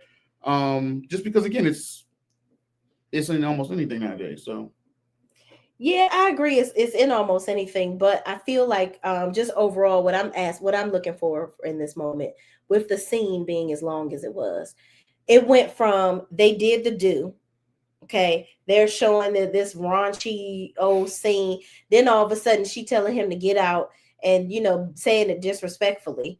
It's like, okay, I guess you ain't gotta be nice, but whatever. So she's telling him to get the F on. Then she pulls her computer out so she can stalk her ex some more. Then he notices that, oh, you can't get into the account. Let me try to help you get it. I just feel like he was doing too much here. At this point, thank you for my money. Thank you for my tip. I'm going to go ahead and head on out because I don't really like your bullshit anyway. You getting on my nerves. So he helps her to get into the accounts and he's like, I could help you. I could be here for you. And da-da-da-da-da. Why? Why would I want to? I think it's got to be, I think it was that because I got to write him into being a character where he's going to come back into something. So I have to just build in why is he kind of like, why is she seeing this one particular escort over and over again? So because there's no other reason why after doing that, you don't leave. You're doing way too much. Yeah. She out of pocket and thinking that somehow she could flex on you. It's just that's the problem with not leaving right when you should have, because now she got the wrong idea thinking that she gun or no gun. Yeah, don't say that either. You gotta say pow pow. I'm sorry. You're not used to doing this, so. But yeah, I mean, it is what it is. Yeah. So I just think, and then she gonna say, and you stink, and this, but you sat up there and rode him into the sunset. It's the delusion of some women. I don't get, if you stinking, I'm not letting you enter me. Or unpopular opinion, he got it after being with you. So I wasn't thinking when I showed up. Or maybe he was, and she decided to still do it. Either way, it's a bad look for her. Again, it's a bad scene because you didn't think it through by saying this. Again, it's just he overstayed his welcome. She talking. But you're talking about he stank, and earlier somebody said it best. You still walking around in your house in lingerie. You didn't even take a shower yet. And you getting your I think she was getting her makeup done in the lingerie. Yeah. To get ready to go to this event tonight. So you are sex funky, happy as you want to be. I think that's more of a if you want to blame Tyler Perry, I think it's just more of a logistics where he's doing all these different shoots and didn't think that one through. Not she just, and how I get down, I like to be stank. Like that's not her character, that's not her personality. It's just she got caught up in the way the storylines worked. It looked like I didn't shower when Naomi, the character, would have showered after doing that and getting ready for later on tonight. It just didn't look that way. It is what it is. So moving on, she pulls a pow out on him and all, and he ends up, sticking around longer than he should. Licking the gun. It was just that just scene was just very overwhelmingly dumb. Very dumb. So we get to the next scene where Tiffany and Bridget are getting their toes done together. Okay. So they're talking and whatnot, and they're basically revealing to each other different things about their opposing friends. What I see in this moment is the parallel from Sisters. We can see where there's a separation of the friends. So Andy and Karen, we were introduced to them as, they were the closer of the two. Then you have Sabrina and Danny, who were closer in Sisters. So it's kind of like the groups are breaking off. You got Rashida and Bridget. You got Geneva and Tiffany, and Naomi is just a weird ass broad that is just floating between the two groups, and both groups just kind of trying to deal with her crazy. So it's just one of those things where the girls are talking, Bridget and Tiffany, and they're kind of bridging the gap between the lack of information from all groups. They're pairing and sharing information. So Bridget telling her that Rashida and Jeff ain't getting along, and Tiffany then told Bridget that Geneva over here playing Inspector Gadget, trying to get up in the. She think that William over here doing some bullshit. Okay, so moving on. Tiffany also asked Bridget, so what's going on with you and your man? Why y'all ain't getting married yet? Now, we're going to talk about this in episode 2. I feel like Bridget's dude's character is being overly sensationalized with this, I don't want to get a job and I want to play video games all day shit. Like, honestly, there are not a lot of women that are out here that's just going to be dealing with that. You know what I'm saying? Like professionals like her. That's just going to be like, you know what? I would just rather have a piece of a man just so I can say I got a man. No. I don't know if that's I feel like that's what Tyler Perry was trying to insinuate with that, but we'll get there when we get there. So this episode ends with a young lady coming into the office talking to Rashida, telling her that basically overall she slept with Jeff. She's trying to tell her that she slept with Jeff and she wants healing. She needs a healing for her soul. She need to repent. She want to repent. Is that a song? Yeah. Kelly Price. I need a healing for my soul. Give me a healing for my soul. I would have paid money. Like, it sounds like it's made up, but it's not. I mean, you say Kelly Price. I'm like, yeah, it's Kelly Price. You couldn't have lied. Like you wouldn't have pulled out Kelly Price if you were lying. So it was the big Kelly Price. Well, that's the only Kelly Price. There's a skinny one. Who you prefer? You're right. All right. So Kelly Price sang that song. Anyway, young girl comes in there. She lying. She tells them that she done slept with Jeff. And Rashida like, baby girl, what you talking about? What you talking about, Otis? You lying. Okay. Listen, Linda, don't come up in here lying no more. So she takes her over to we go into episode 2. So Rashida goes and takes the young girl into his office, Jeff's office, and she reveals to her, listen, look a little bit. I know you lying. Okay. You're lying your raggedy, straggling ends off. You didn't even get your ends trimmed before you came up in here. You wearing these damn velvet. Is that velvet boots that you have on? You came up in here with them velvet boots, trying to act like you was knocking the boots with my husband, and you lying your ass off. Because Thursday, yeah, little baby, I looked at this schedule, and on Thursday he was at home with me. Okay, he was eating dinner with his family. Okay, because you's a motherfucking lie. You's a mother liar. Okay, and go back. And this ugly ass little outfit you got on with your ugly lying ass, you coming up in here lying. Okay? Lying your ugly off. I mean, ugly. First of all, ugly. Lying. Okay, curring on, coming up in there. trying to get some money from the church house. Okay. So she lying. Rashida uncovers it. She shows her all the cameras and whatnot. She's like, you gonna see right here? Yeah, this is where you walked up in here and started lying. And this is where I recorded you continuing to lie. Okay. Yeah, to lie and do all the things. Oh, yeah. Okay. So you coming up in here lying and you trying to get some money. And go ahead. Why you ain't go to the cops if you was feeling some type of way coming up in here talking about something? Is God gonna forgive you? Am I gonna forgive you? The fuck? The fuck? So she's like, you know what?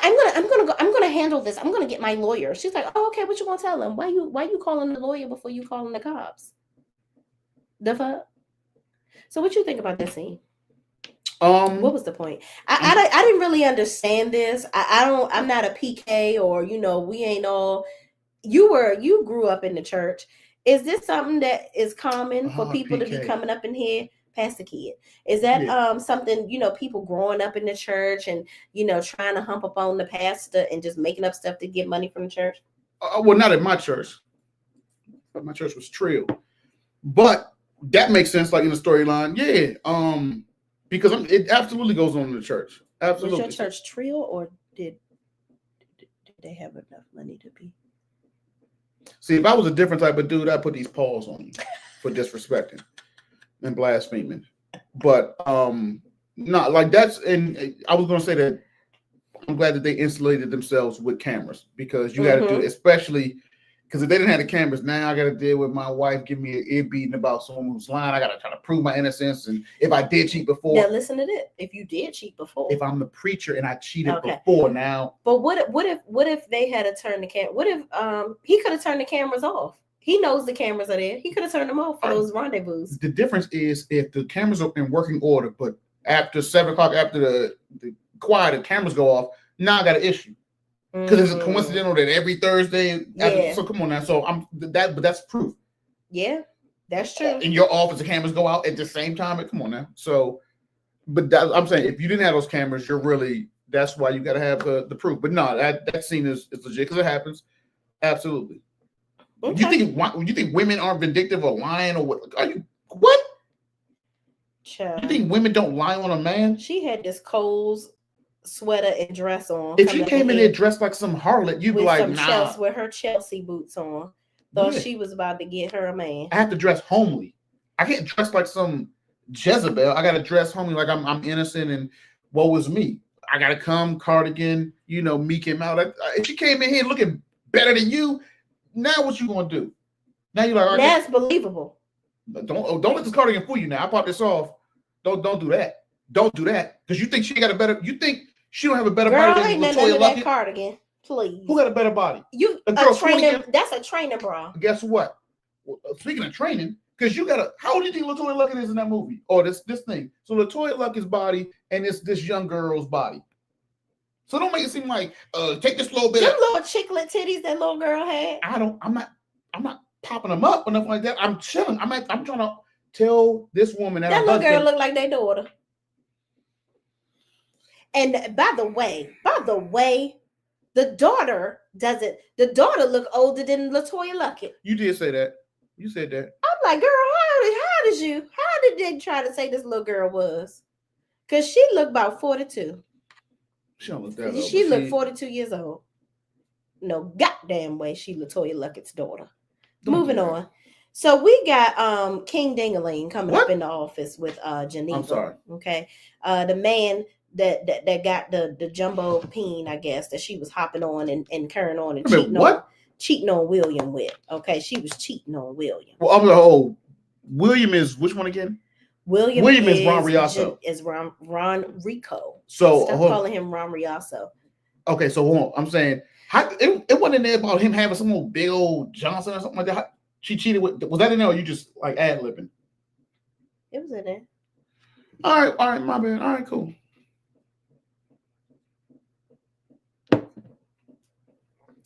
So yeah, he comes in there to see Geneva.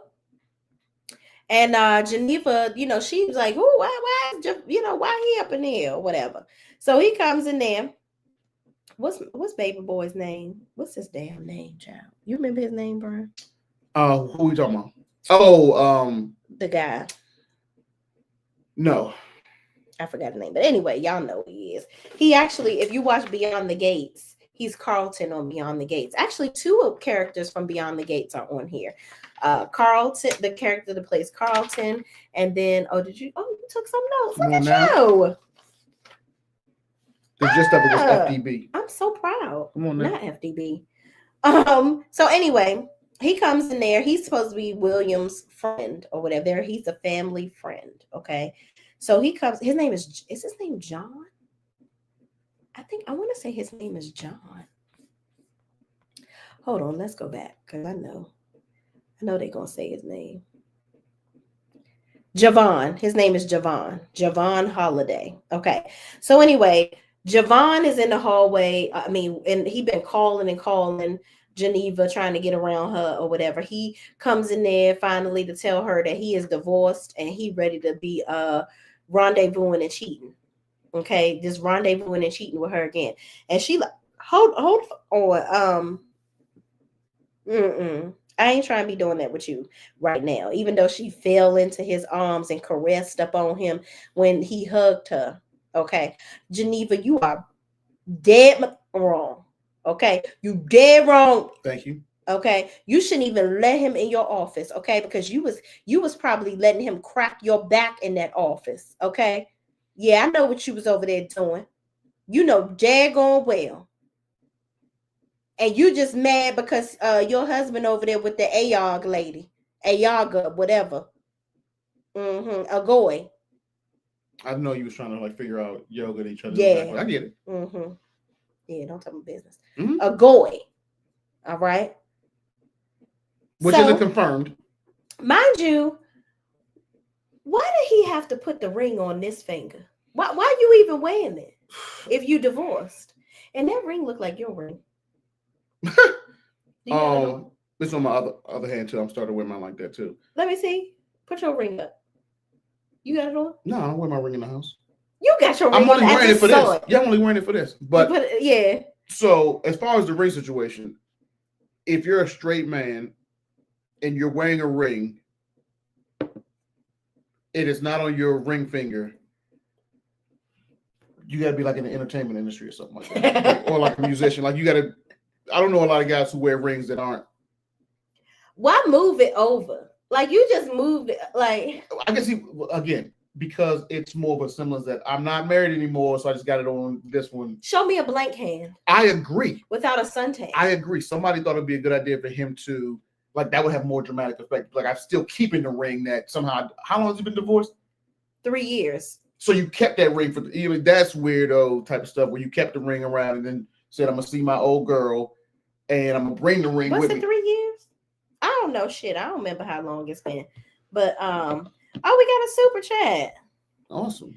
Miss B gave us a $5 super sticker. Thank you so much, Miss B. We super appreciate you. Thank you so much. Miss B is also one of my members. Okay. Awesome. Let's look at some of these comments. Tay says these dudes don't care. He can have the wife whenever he wants her, but the PYT he may want to try out. Okay. Talking with the pastor? Yeah. When Tay Talk says, let's just call him Carlton, and I wish he would have had them pants on. Me too, Ter. Me too. Don't worry about it. Wow.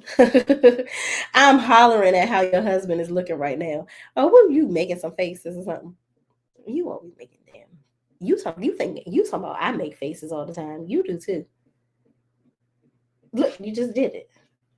I think William is innocent. I think William gonna end up being innocent too. And I think that Geneva is trying to justify her foolishness.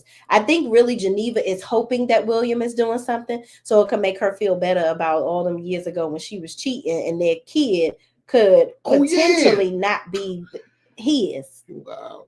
And that's crazy because he is such a good father according to her.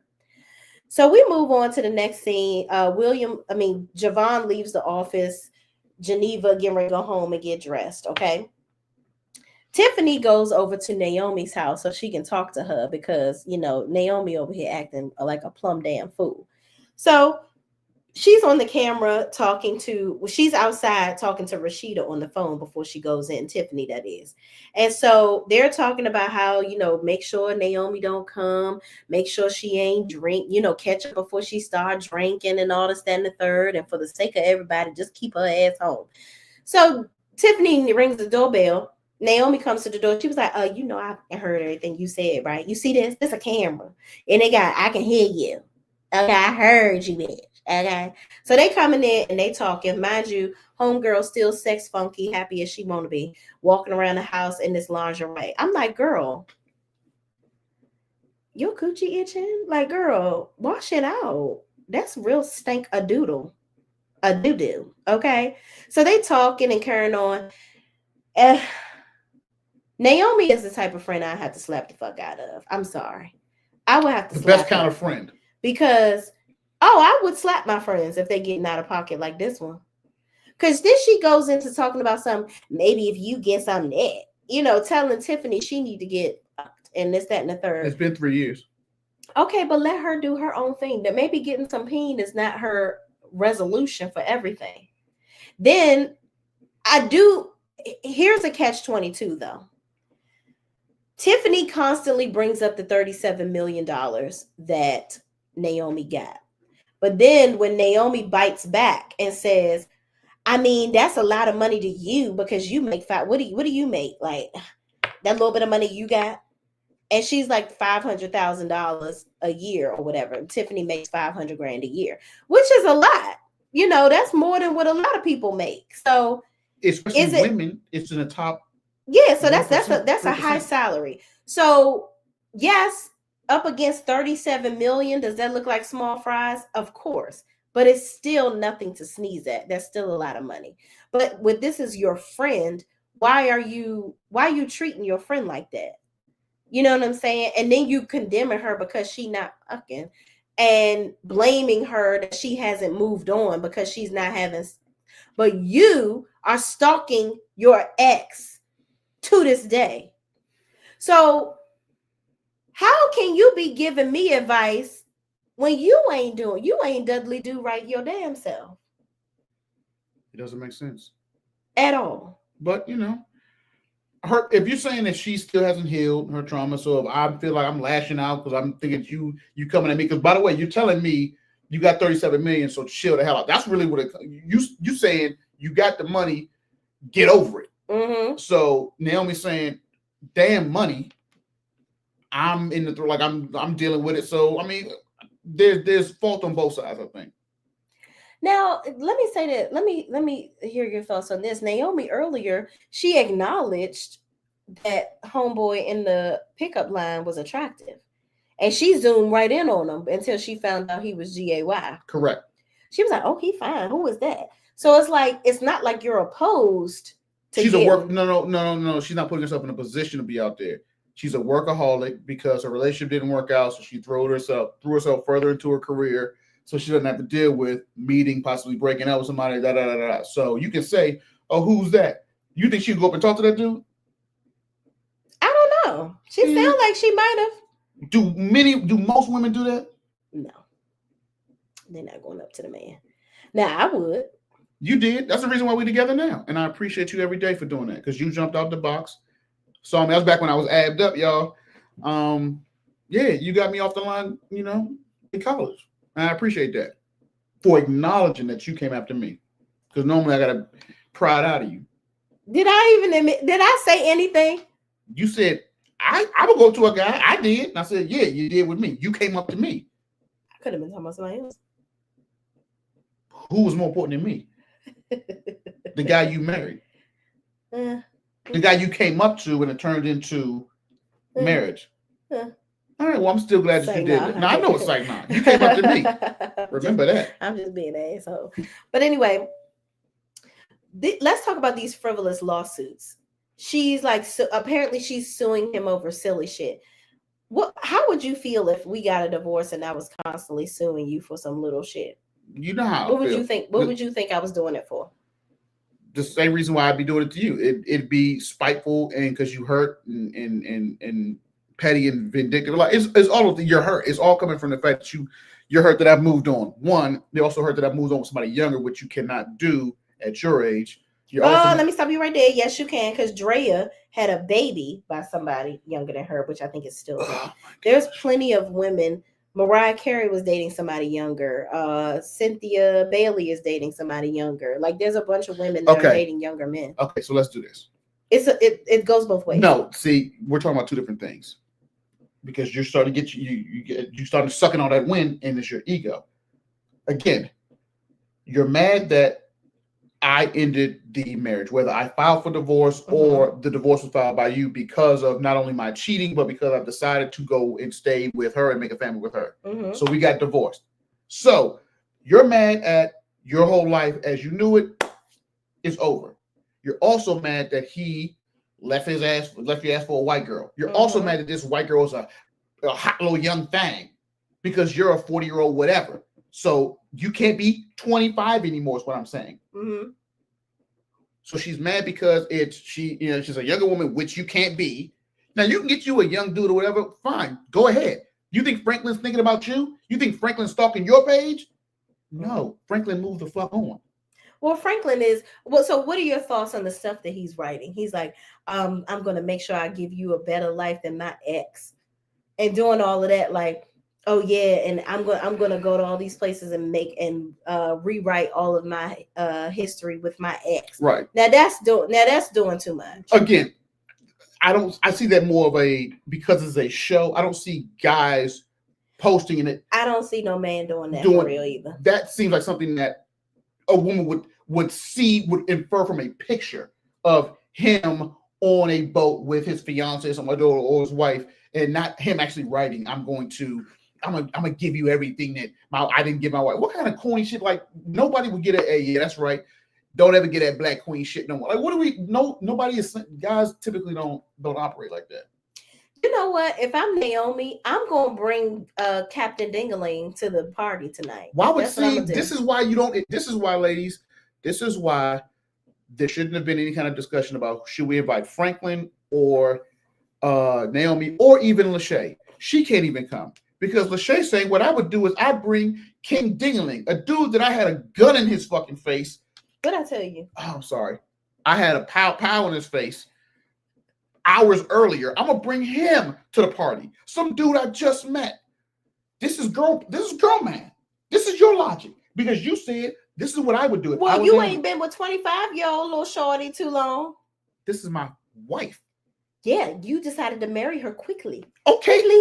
So first of all, we just got divorced. We're not the same. We're not equal.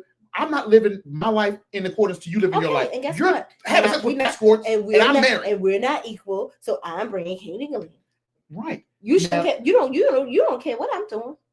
Your friends seem to care what you're doing, which is why they. No, you don't need to care what I'm doing. I'm not. I don't give a damn about what you're doing. Keep on talking about. I'm gonna recreate my life with you, and from what my ex was doing, because I'm a bitch, and I just want to try to make it all. I'm gonna do all this to hurt you because I know you're looking at my page. See, that's the thing.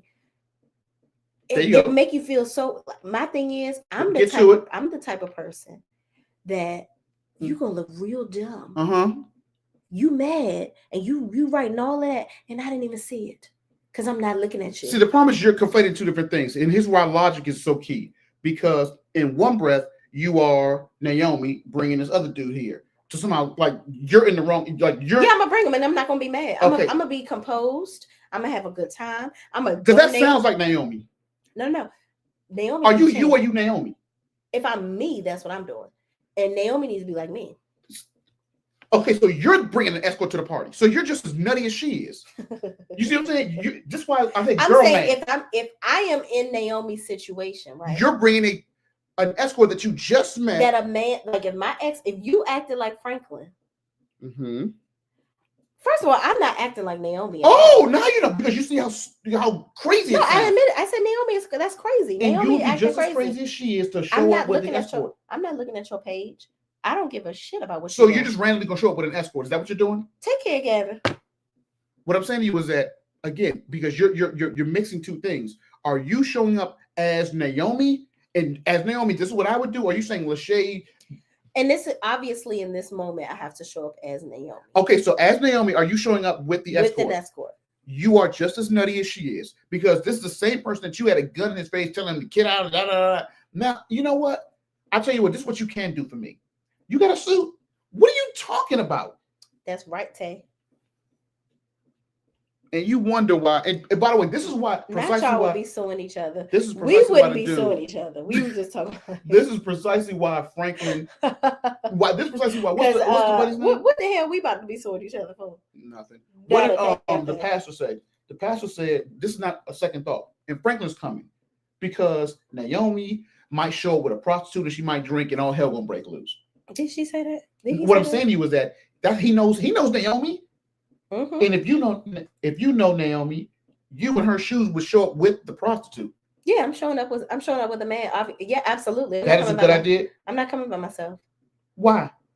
Because I need a companion. Because you're still trying to prove something to Franklin, who doesn't care. You see what you're doing? Talking about, I ain't looking at your page. You showing up with a prostitute. Talking about you ain't looking at the page. You're still pining for me, and until you admit it, you can't move forward. That's right. Did you get it? It's on your shirt. Thank you. Yeah, we had a little something hanging out. We had to go and get that. But I'm bringing somebody. You're bringing the prostitute, not I'm bringing a date. You're bringing the prostitute you had sex with earlier today that you had problems with. Say SEX one more time. He got to get used to this, y'all. Anyway, I'm bringing him. He said no. Moving on. When Tay Talk says she might be mad you with someone younger, but she can have you as you know what it says, if she was with someone younger. See? No, not if you married. But see, we don't know his character yet. We haven't seen his character, so maybe he's a cheater. Yeah, he's a cheater. So maybe he will get upset because now he like, oh, I wouldn't expect her to do something like that.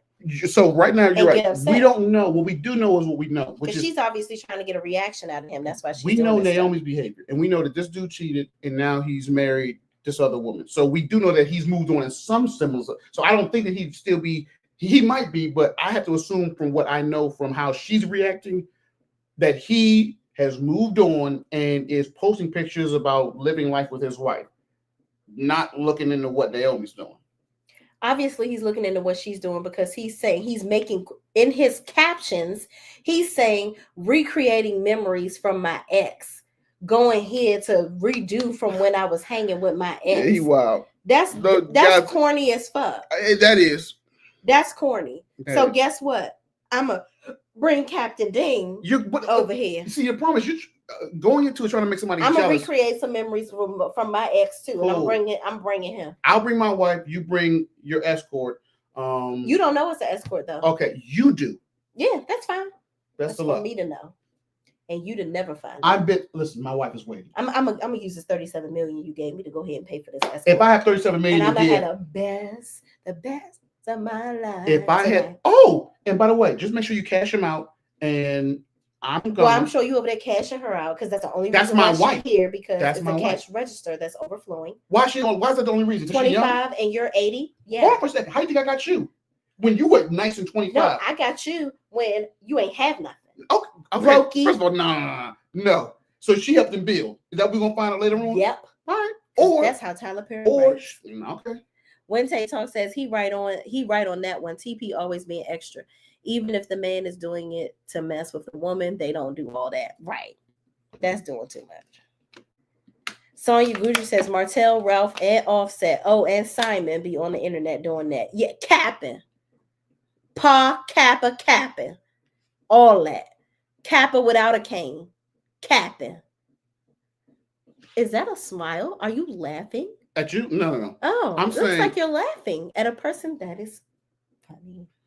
When Tay Talk says it don't matter, Franklin would be in there crying. Child, absolutely. Wait till y'all see. Whatever. I hope Franklin pop up episode 3, my boy. Show up with your white wife, not some prostitute. Show up with your white wife, my guy. Have a great time. Okay, Sonya, you got me there. When Tay Talk says, call me Nutbush then. I know that's right. When Tay Talk says if Franklin doesn't care, then it wouldn't be a problem if I showed up with a trio of men. Exactly. Do you? Yeah, do what you're Your doing. friends don't want you to show up. It ain't me, sis. Yep. Your friends don't want you to show up and definitely don't drink. So it ain't me. Yeah. I moved on. I'm married. You remember her? Snowflake. She's a prostitute that he made his wife. Well, why was she a prostitute? This is what we're talking about. We got a confirmed escort, and now you don't know what the 25-year-old was doing. Okay, so we have a confirmed escort and a possible escort. You don't know he's an escort. Okay, he has sex and he get cashed out. What would you call that? For sex, and she's kicking him out right after sex. I'm paying because it was really good. You're paying what was really good? Before you knew the sex was really good, what were you paying? Don't talk anymore. Fair enough. A 304 is a 304 and is. And is. So we get to the next scene where Geneva goes over to Rashida's house. Okay, they're sitting there talking. And I don't know how Rashida I don't know how this conversation warps into Geneva talking about, Rashida asking Geneva about Javon.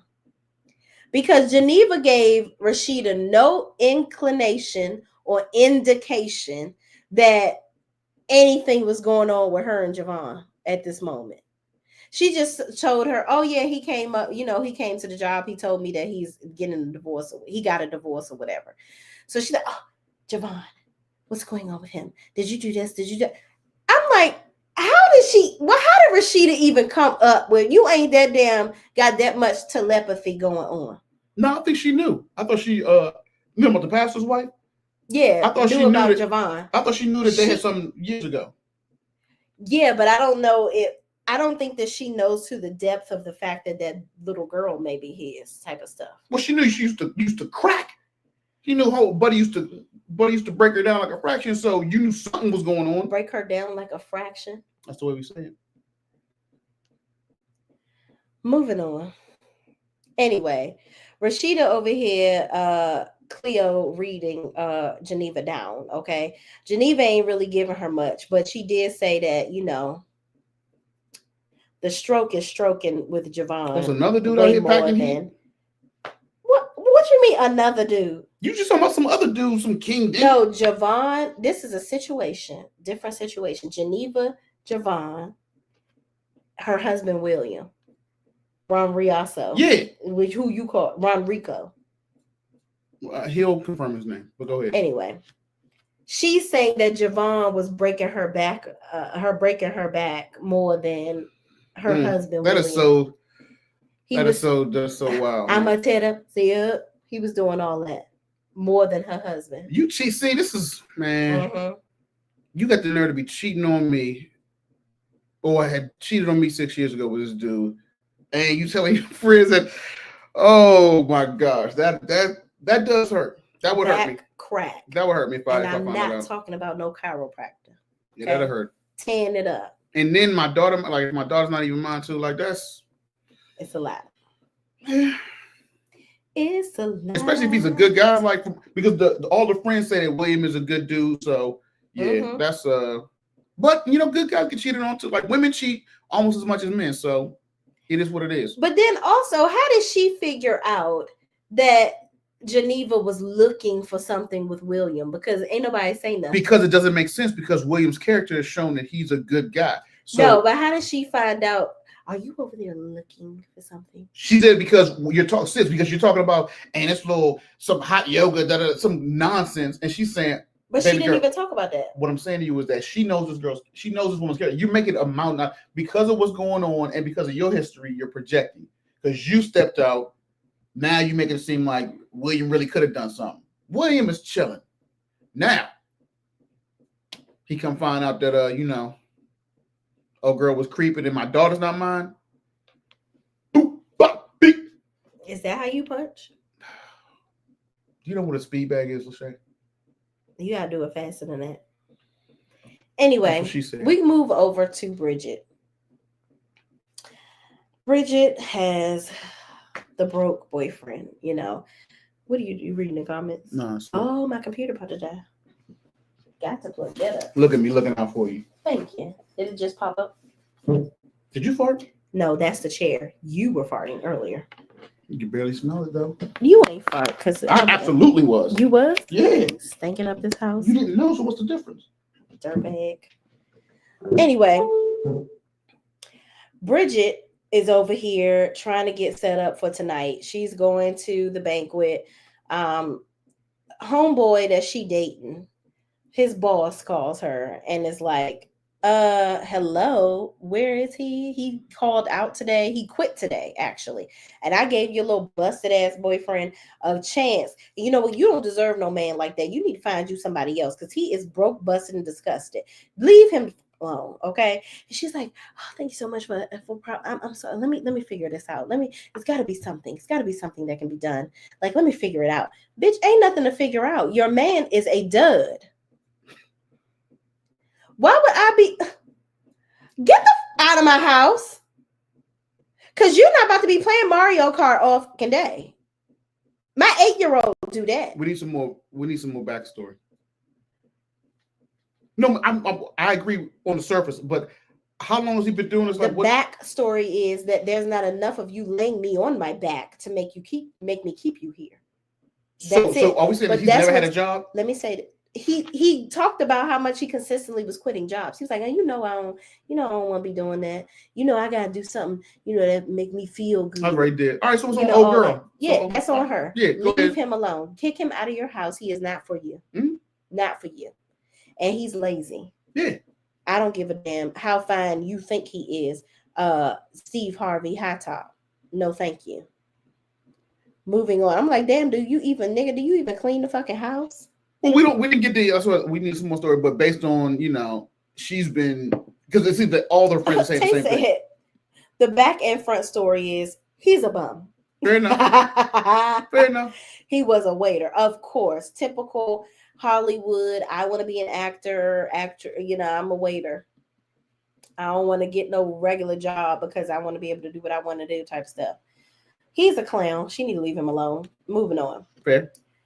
Naomi is getting her makeup done, and one of the artists getting her makeup and hair done still in this lingerie that she has not taken a shower from yet. Okay, they're doing her hair, and she got this choker on and everything. I'd be like, bitch, what the fuck do you got on? Is she going to the dinner wearing this? No, just because how you gonna wash your ass? You gonna get in the shower with your freshly done makeup on? Yeah, it wasn't thought through. You got Style Channel makeup freeze on? Shout out to the Style Channel. He's from DC. He has a makeup free, some spray to keep the makeup on, and he got in the shower with it on. That's the only reason I'm saying that. He got in the shower with his makeup on, and it ain't go nowhere. Maybe that's what she doing. Maybe he gonna pop up somewhere. But moving on. The one girl snatched the phone telling her, stop following this ninja. Like, stop doing this and stop doing that. Don't do these. Don't do that. Don't do these. And she just keep on, why for come and why and he doing that and I'm gonna sue for this and her friends, the makeup artists and the hairstylists, they like, girl, you're getting on my nerves. You know what? Sit here. Let me put some lipstick on you so you can shut up. Okay. Maybe if I'm doing your makeup and doing your hair, put a little curl or two up in it, you can shut the up. Okay. Everybody around Naomi is getting tired of her shit. They getting tired of her shit. So Naomi is the problem. Okay. And everybody be trying to pump her up and hype her up, but it just ain't working. So moving on. We get to the scene with Romrico, aka William, and he goes to sit down with Geneva to talk to her about life. What's she doing? He goes back there, he greets his daughter. He goes back there, talks to Geneva, and he's like, hey, how you doing, babe? We got to get ready for this dinner. We're going to come eat dinner together. What we're going to do, blah, blah, blah. He's talking to her, and he's like, I'm going to go take a shower, get ready for this thing. Like, what's wrong with you? She like, nothing. He's like, oh, nothing's going to impact us going to Italy, right? You okay? Like, I really don't want nothing to make interrupt us going to Italy. No, we're going to go to Italy. It's going to be fine, whatever. What's your problem? It's not our anniversary. It's not your birthday. It's nothing. Like, what happened? Like, what's the problem? Nothing. At this moment, I'm so sorry, ladies. We gotta stop. You got to stop. Okay. And I'm gonna let you give your opinion on this whole scene. But knock it off. Tell him who is a goy. Uh-huh. Who's damn you fine. Who is that? Who is him, ho? Who is him? Cause you up here, you bug-eyed and googly-eyed and doing all that. You the masking it up with this chick. Bug-eyed across the room over her. That's what you doing. But you sitting here acting like everything all good. What's go on? What's go on? But Geneva, you're annoying.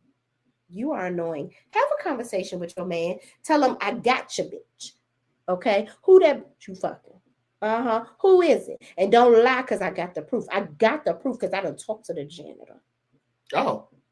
You should have said that earlier. Uh-huh. Who the fuck is it? You've been talking to our 5-year-old daughter, haven't you? No, I have not. I got better sources. My source is better than TMZ. Okay. You know they fired that janitor, you talking right? About? Yeah. You got us still fired. Mess with you. All right, so yeah, no, I'm with that. And also, I didn't like. I mean, she did say, but you trying to say I can't take care of my daughter? Right, go ahead. What you think about this thing? I mean, typical foolishness. I mean, wanting him to be a mind reader and just doing way too much. I don't want to say like being a female, but like doing too much. Women, we have got to stop thinking a man can read our minds. That they would say what you have to say.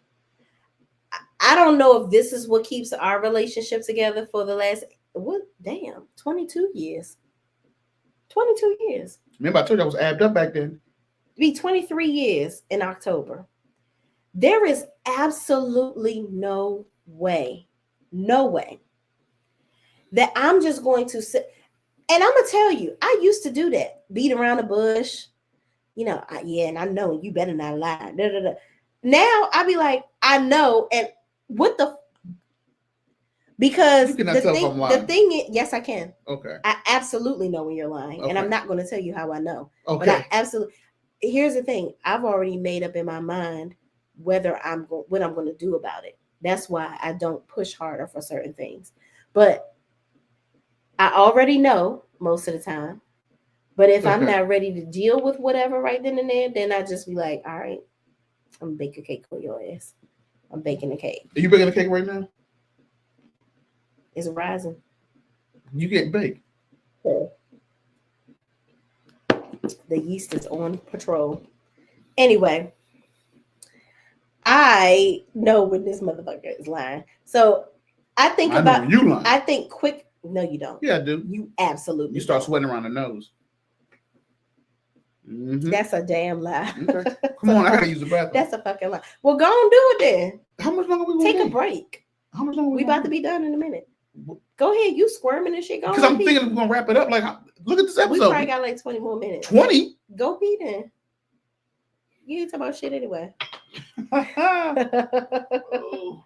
Reality with DVD says, "Hey girl, is that Mr. Shay?" Yes, it is. It is. And he has to potty, so he ain't used to doing the podcast life.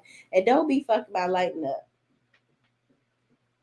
Yeah, get on. Don't trip with your clumsy ass. So moving on, y'all. Where the hell was I at before I was rudely interrupted by my co-host? Yes, William and Geneva. I think that Geneva is doing too much. I think she needs to tell William what she's thinking. I think she just need to be chill in this moment. Don't be giving him all this attitude. Oh, I'm going to go take a bath after you take a shower. Y'all are married. So obviously there are certain things that y'all are used to doing together. Like obviously y'all take showers together or y'all in the bathroom together or whatever. You giving yourself away too quickly. I would be acting like ain't shit wrong until I get all the evidence. I would figure out what's going on with this lady first because you may be plumb out of your damn mind. You may be out of your motherfucking mind. So we move on to later on, Jeff and Rashida.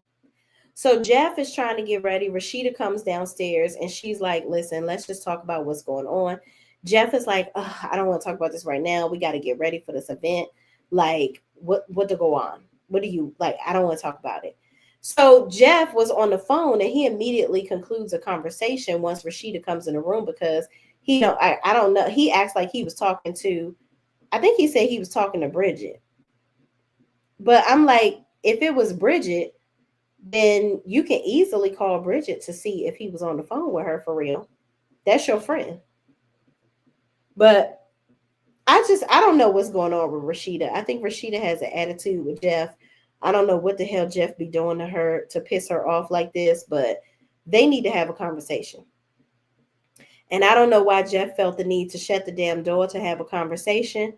And it's not like he immediately hung up the phone as soon as Rashida came in. So it is what it is. I don't know. Let me make sure of who he was talking to on the phone. Who was that? Rashida. What? Hold on. I came downstairs and you're talking in hushed tones. Then when you saw me, you closed the door. Look, who did he say it was? I think he said it was Bridget. Oh, he never said who it was. Interesting. Very interesting, because if a man feels so bold to be talking to somebody in the house, shutting the door and all that, it does look bad. It makes it look like you doing something. So the kids come rushing in. Okay. Now, mind you, they're the little boy, he's from the young man is from beyond the gates, and his sister is older than Latoya Luckett, it seems to me. She don't look like she's no damn teenager, like that's her daughter. But anyway, moving on. They're telling the parents about themselves, telling them that, oh, y'all always arguing at home, and y'all not the same way that y'all are when you at home, and y'all always freaking arguing, and we tired of it. And the daughter seemed like she about to go and be a Jezebel somewhere, because she like, all this shit that y'all be doing for church, this shit ain't real. Y'all fake and you're phony, and I don't like it. Okay. So Rashida is like, who is you talking to? And Jeff is like, I can't wait till these kids get the hell out of here. The stuff was so much better. So much better before y'all was born. I'd be like, damn, Jeff. Shish. I mean, I know stay in a child's place, but damn, you was real mad at the kids, okay? But they still wanted to, now he want to sneak the fuck back in here. But they still wanted to maintain the fact that, listen, no matter what y'all see us doing at home, make sure you maintain our squeaky clean image while we here at the church, okay? Because we don't got time for nobody being in our damn business. But the daughter was just really doing way too much. She was doing too much. So moving on, they go upstairs and they're in the room. And Rashida tries to have the conversation with Jeff that he said he was going to have earlier. And he says, listen, I don't have time to talk about this right now. I want to get in the shower. I feel like, Jeff, you dropped the ball. Any chance that you had to have an upper hand here, and unfortunately in marriages or in relationships, period, it's a level of who's going to win in certain cases, which is sad. It's sad. But you gotta listen to your wife, man. You gotta listen to your wife, no matter how far-fetched or crazy you think it is. Just listen to her, and then get to the bottom of it. That's my point on that. What did you think about this whole scene with Jeff and Rashida when he was on the phone? Mind you, he didn't say who was on that phone. Okay, so I may have missed it. So you didn't like that what he did? I did not like that. No, I ain't. It's a private conversation. Like, I'm a pastor. There's a lot of confidentiality. There's a lot of things that people are telling me in confidence. So I'm having a private conversation. You don't know what about. But for me to be like, it wasn't like you came in here to get something out of me. Like, I'm taking as a private call. Like, I'm a pastor. Yeah, but this is also church, and you know that these people of the congregation know I'm your wife. So it's okay to tell them that you can tell your wife. Tell her what? Who to go on the phone? Did you ask? You didn't ask who was on the phone? She did ask who was on the phone. What did he say? He didn't say who it was. He was like, "That's none of your business." He didn't say. See, yes, he did. He didn't say Let that. me go back because he didn't say that. Did say now that. now you dragging it. See, that's why Master P lost the streets right there because you. Please look. He did. He didn't say it's none of your business. He did say that. If he said that, then I'm in agreement with you.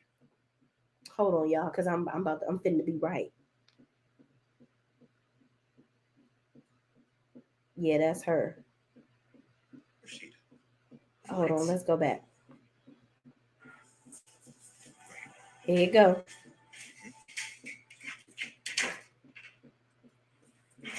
But you see, nah, you wildin'. All right. Yeah, that's her. All right, I hit you back. Peace. Okay, yeah, that's her. All right, cool. So I'm having a private conversation. I'll hit you. Who? What? I Who was came that? downstairs and you talking in hushed tones, and then when you saw me, you closed the door. Look, wasn't nobody talking in hushed tones, and that was a private conversation. And what kind of private conversations are you having that your wife can't know about? You know what? Not in What? I was just asking. Rashida, you are always just asking. No, you Charleston me. That don't look good. Hold on. Okay, so first of all, see, I'm asking you to calm down because a private conversation is a private conversation. So see that. Okay, again, I'm a man of the cloth. So I'm having a private conversation. You need to respect that. You act like I'm over here talking. What you got on? I'm doing it. It's a private. You could have been saying that before I came downstairs. You been, heard me coming down, tiptoeing downstairs, so you want to shut the. By that logic, I could have been saying my wife is the queen, and you don't know what I was saying. What you heard? You're coming downstairs.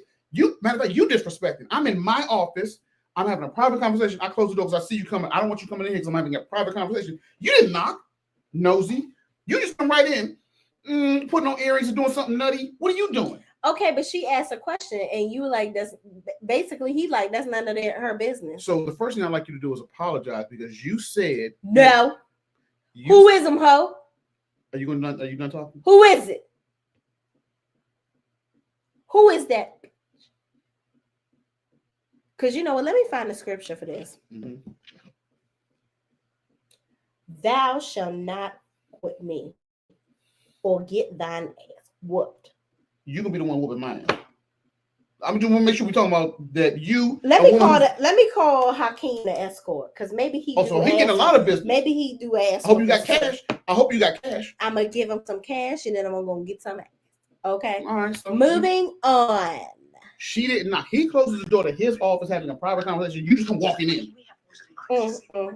Come on, man. Whatever. So the kids coming there being nosy. Ain't nobody asked them to bring their snot nose asses on up in there talking shit. Okay. So they quietly send the kids on out. They go upstairs. He still don't address the situation like he said he would. Okay. That you have me on. Mm-hmm. He should have done that. He definitely should. I'm not apologizing for the conversation, but we should have talked about what happened earlier at the church. Mm-hmm. So then we got Javon and his big teeth coming over here. And he that's what you said was slanging iron. Yeah, he's slanging iron. Okay. Yeah, them pants on Beyond the Gates. He was. Oh, that's what y'all talking about. Some other show that he was. Okay, all right, whatever. I forgot. I didn't mean to reveal that. Anyway, so Geneva comes downstairs and she sees that Javon is there after he done already come and bombarded her at her office earlier. So William is so excited. He's like, "Oh my God, Javon's here!" First of all, I love my husband's friends, but I'm not about to be, I don't think he would expect me to be like so excited to see them. Well, I don't know. When Diddy came back. Yeah, you happy to see Diddy? I was happy to see Diddy. We gotta stop calling him. I call him Ham P. We gotta stop calling him that because we gotta get a new name for him. Ham P Tom. I'm gonna call him Brian. Just call him Ham. Yeah, Ham. I'm gonna call him Ham. I gotta get used to that. But anyway, his friend, he moved to Atlanta.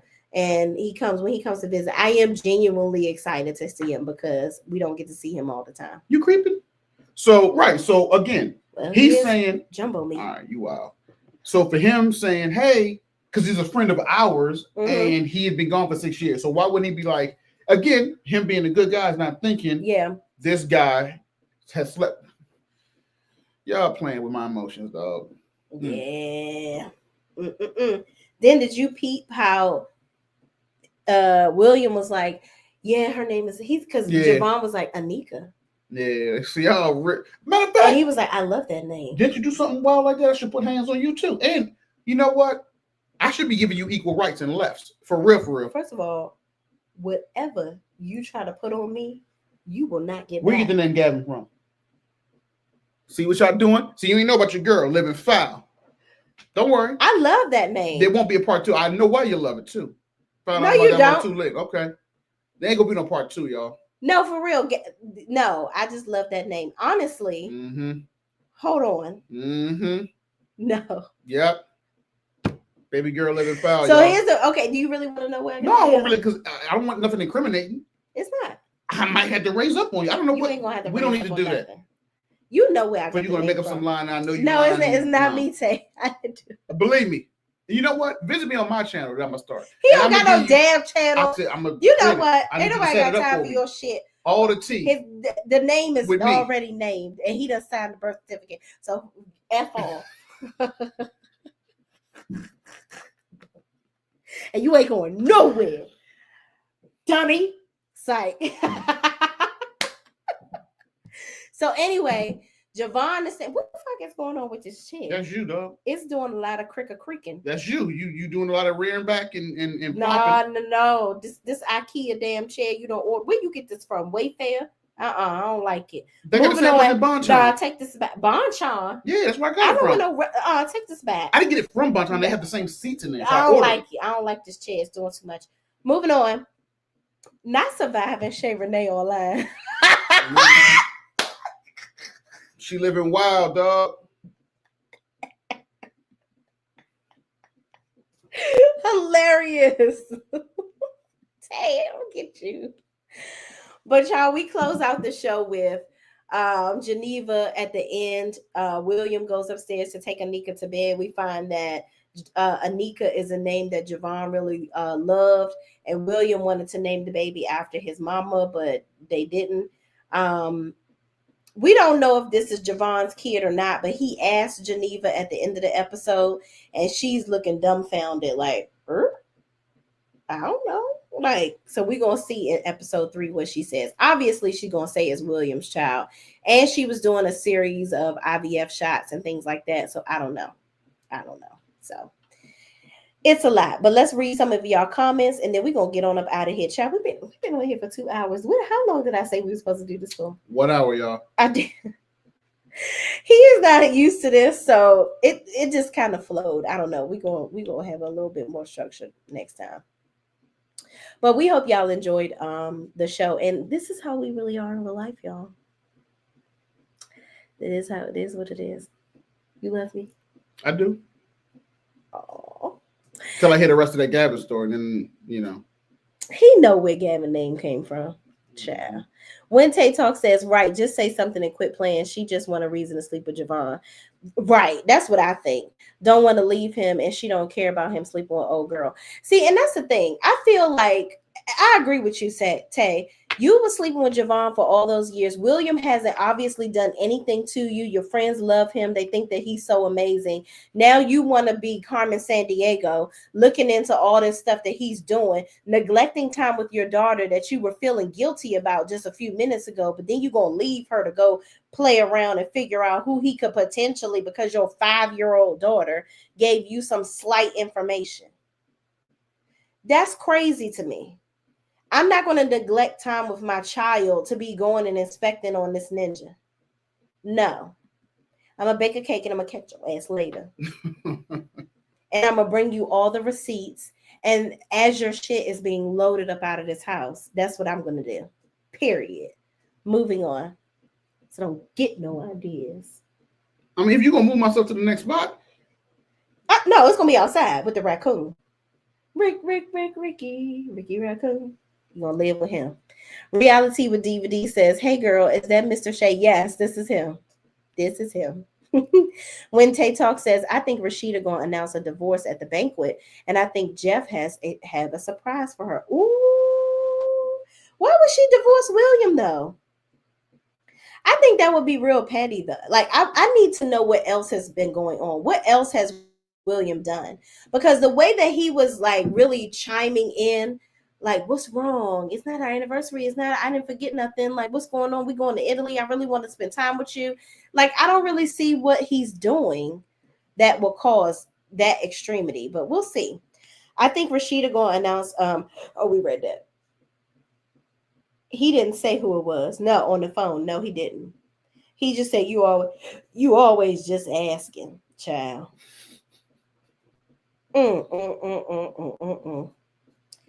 Girl, is my opinion, says, haven't had a chance to watch this. Not sure if I'm going to participate this time, but came for your opinion. Oh, thanks, friend.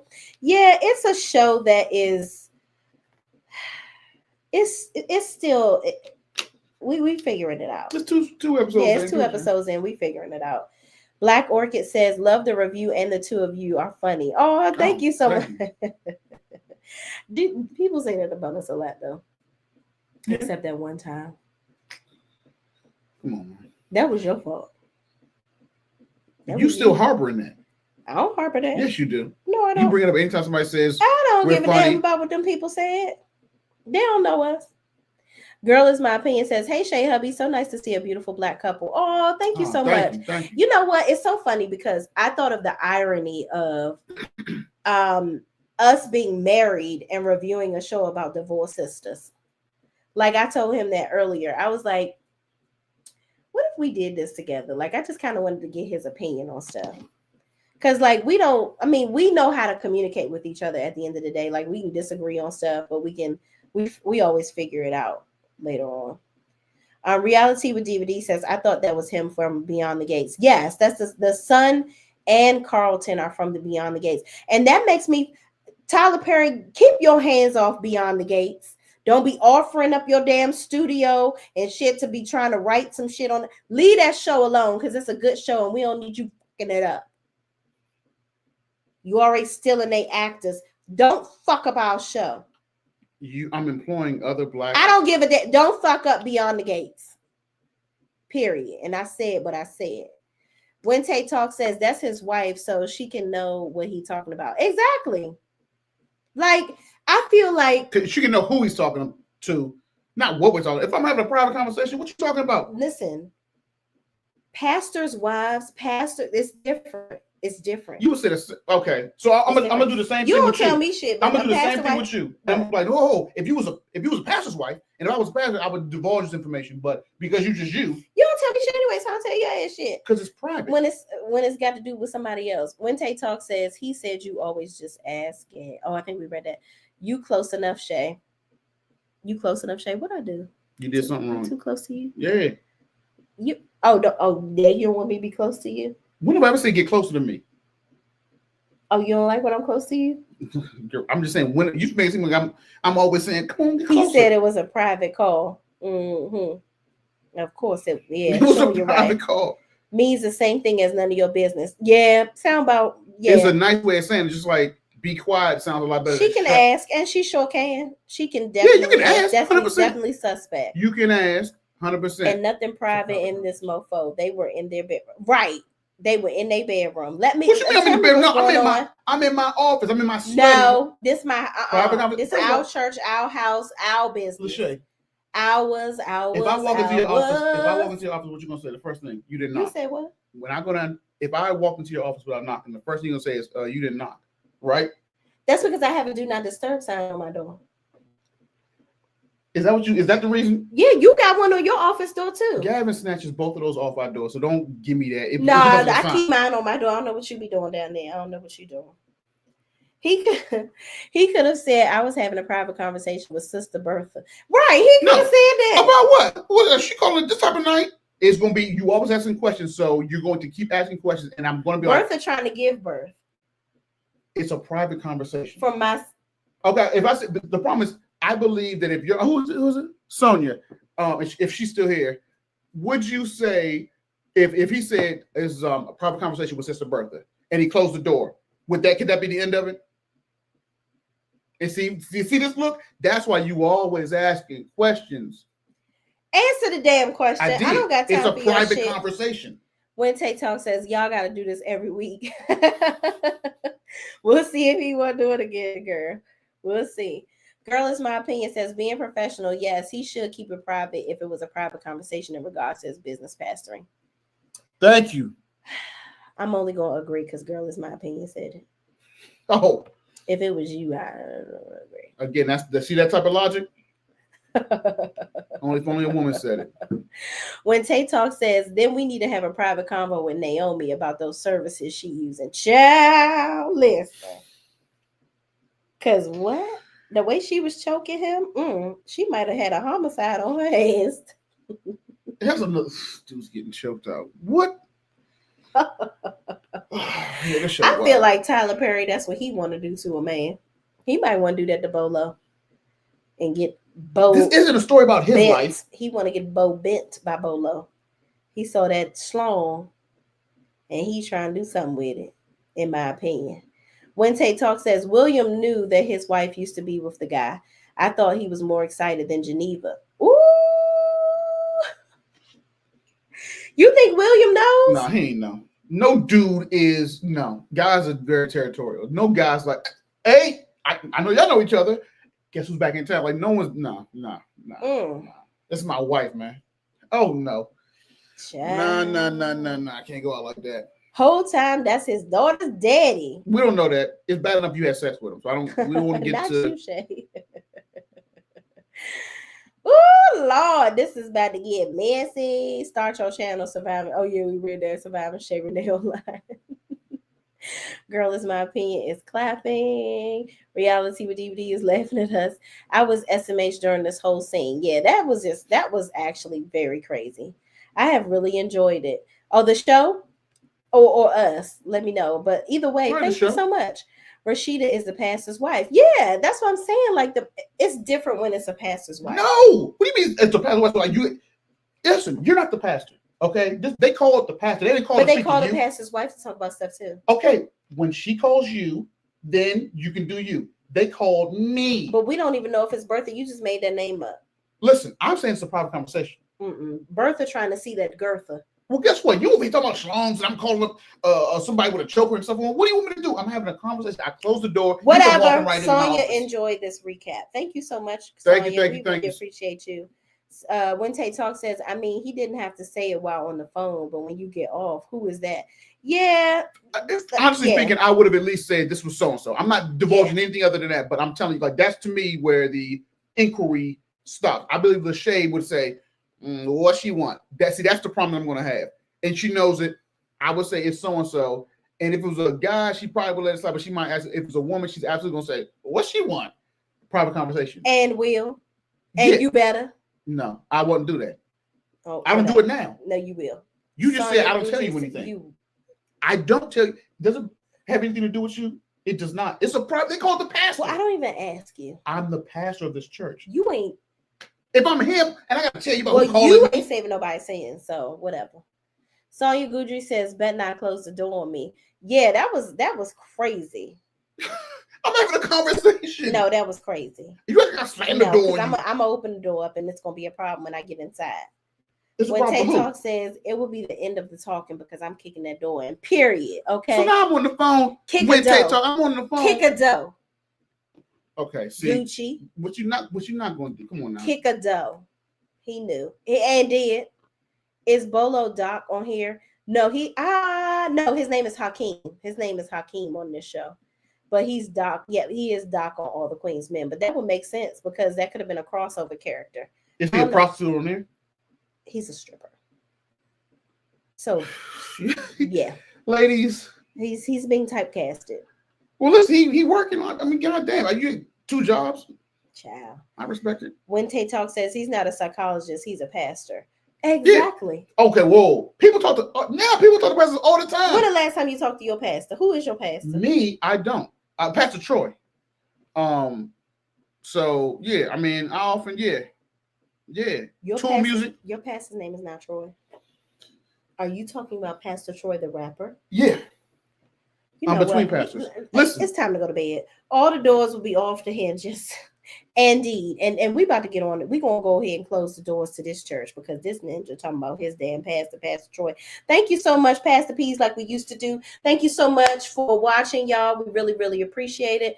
This is a show that we will be. You gonna review with me next week? When does this come out? Tomorrow is a new episode 3 and 4. So I'm sorry. You gonna do it with me? Yeah, I got you. Okay. All right. So y'all, we're gonna set a day every week that we'll review it. Since the show comes out on Mondays, we'll figure out whether maybe Tuesday nights will be good for us to review it. We need the time to watch the show and do notes. We gotta get him used to it and get him used to not saying shit that he ain't supposed to say on here. How Schmeckle or whatever you say. Schmeckle. Anyway, thank y'all for watching. Please, please, please don't forget to like, comment, subscribe, and share this video with anybody else that's watching this show. Look at you. Somebody said show come out on Thursday. Thank you. Comes out I thought it comes out on Mondays. This is why. Oh. Thank y'all. And a benediction. Well, we're gonna figure it out, y'all. We're gonna figure it out. Okay. I thought it was my bad. But we're gonna figure it out. Anyway, thank you for doing this with me. I had a good time. Thank you. I love you. I love you too. You did great. Yeah. Until you didn't. All right. See y'all in the next video. Peace out.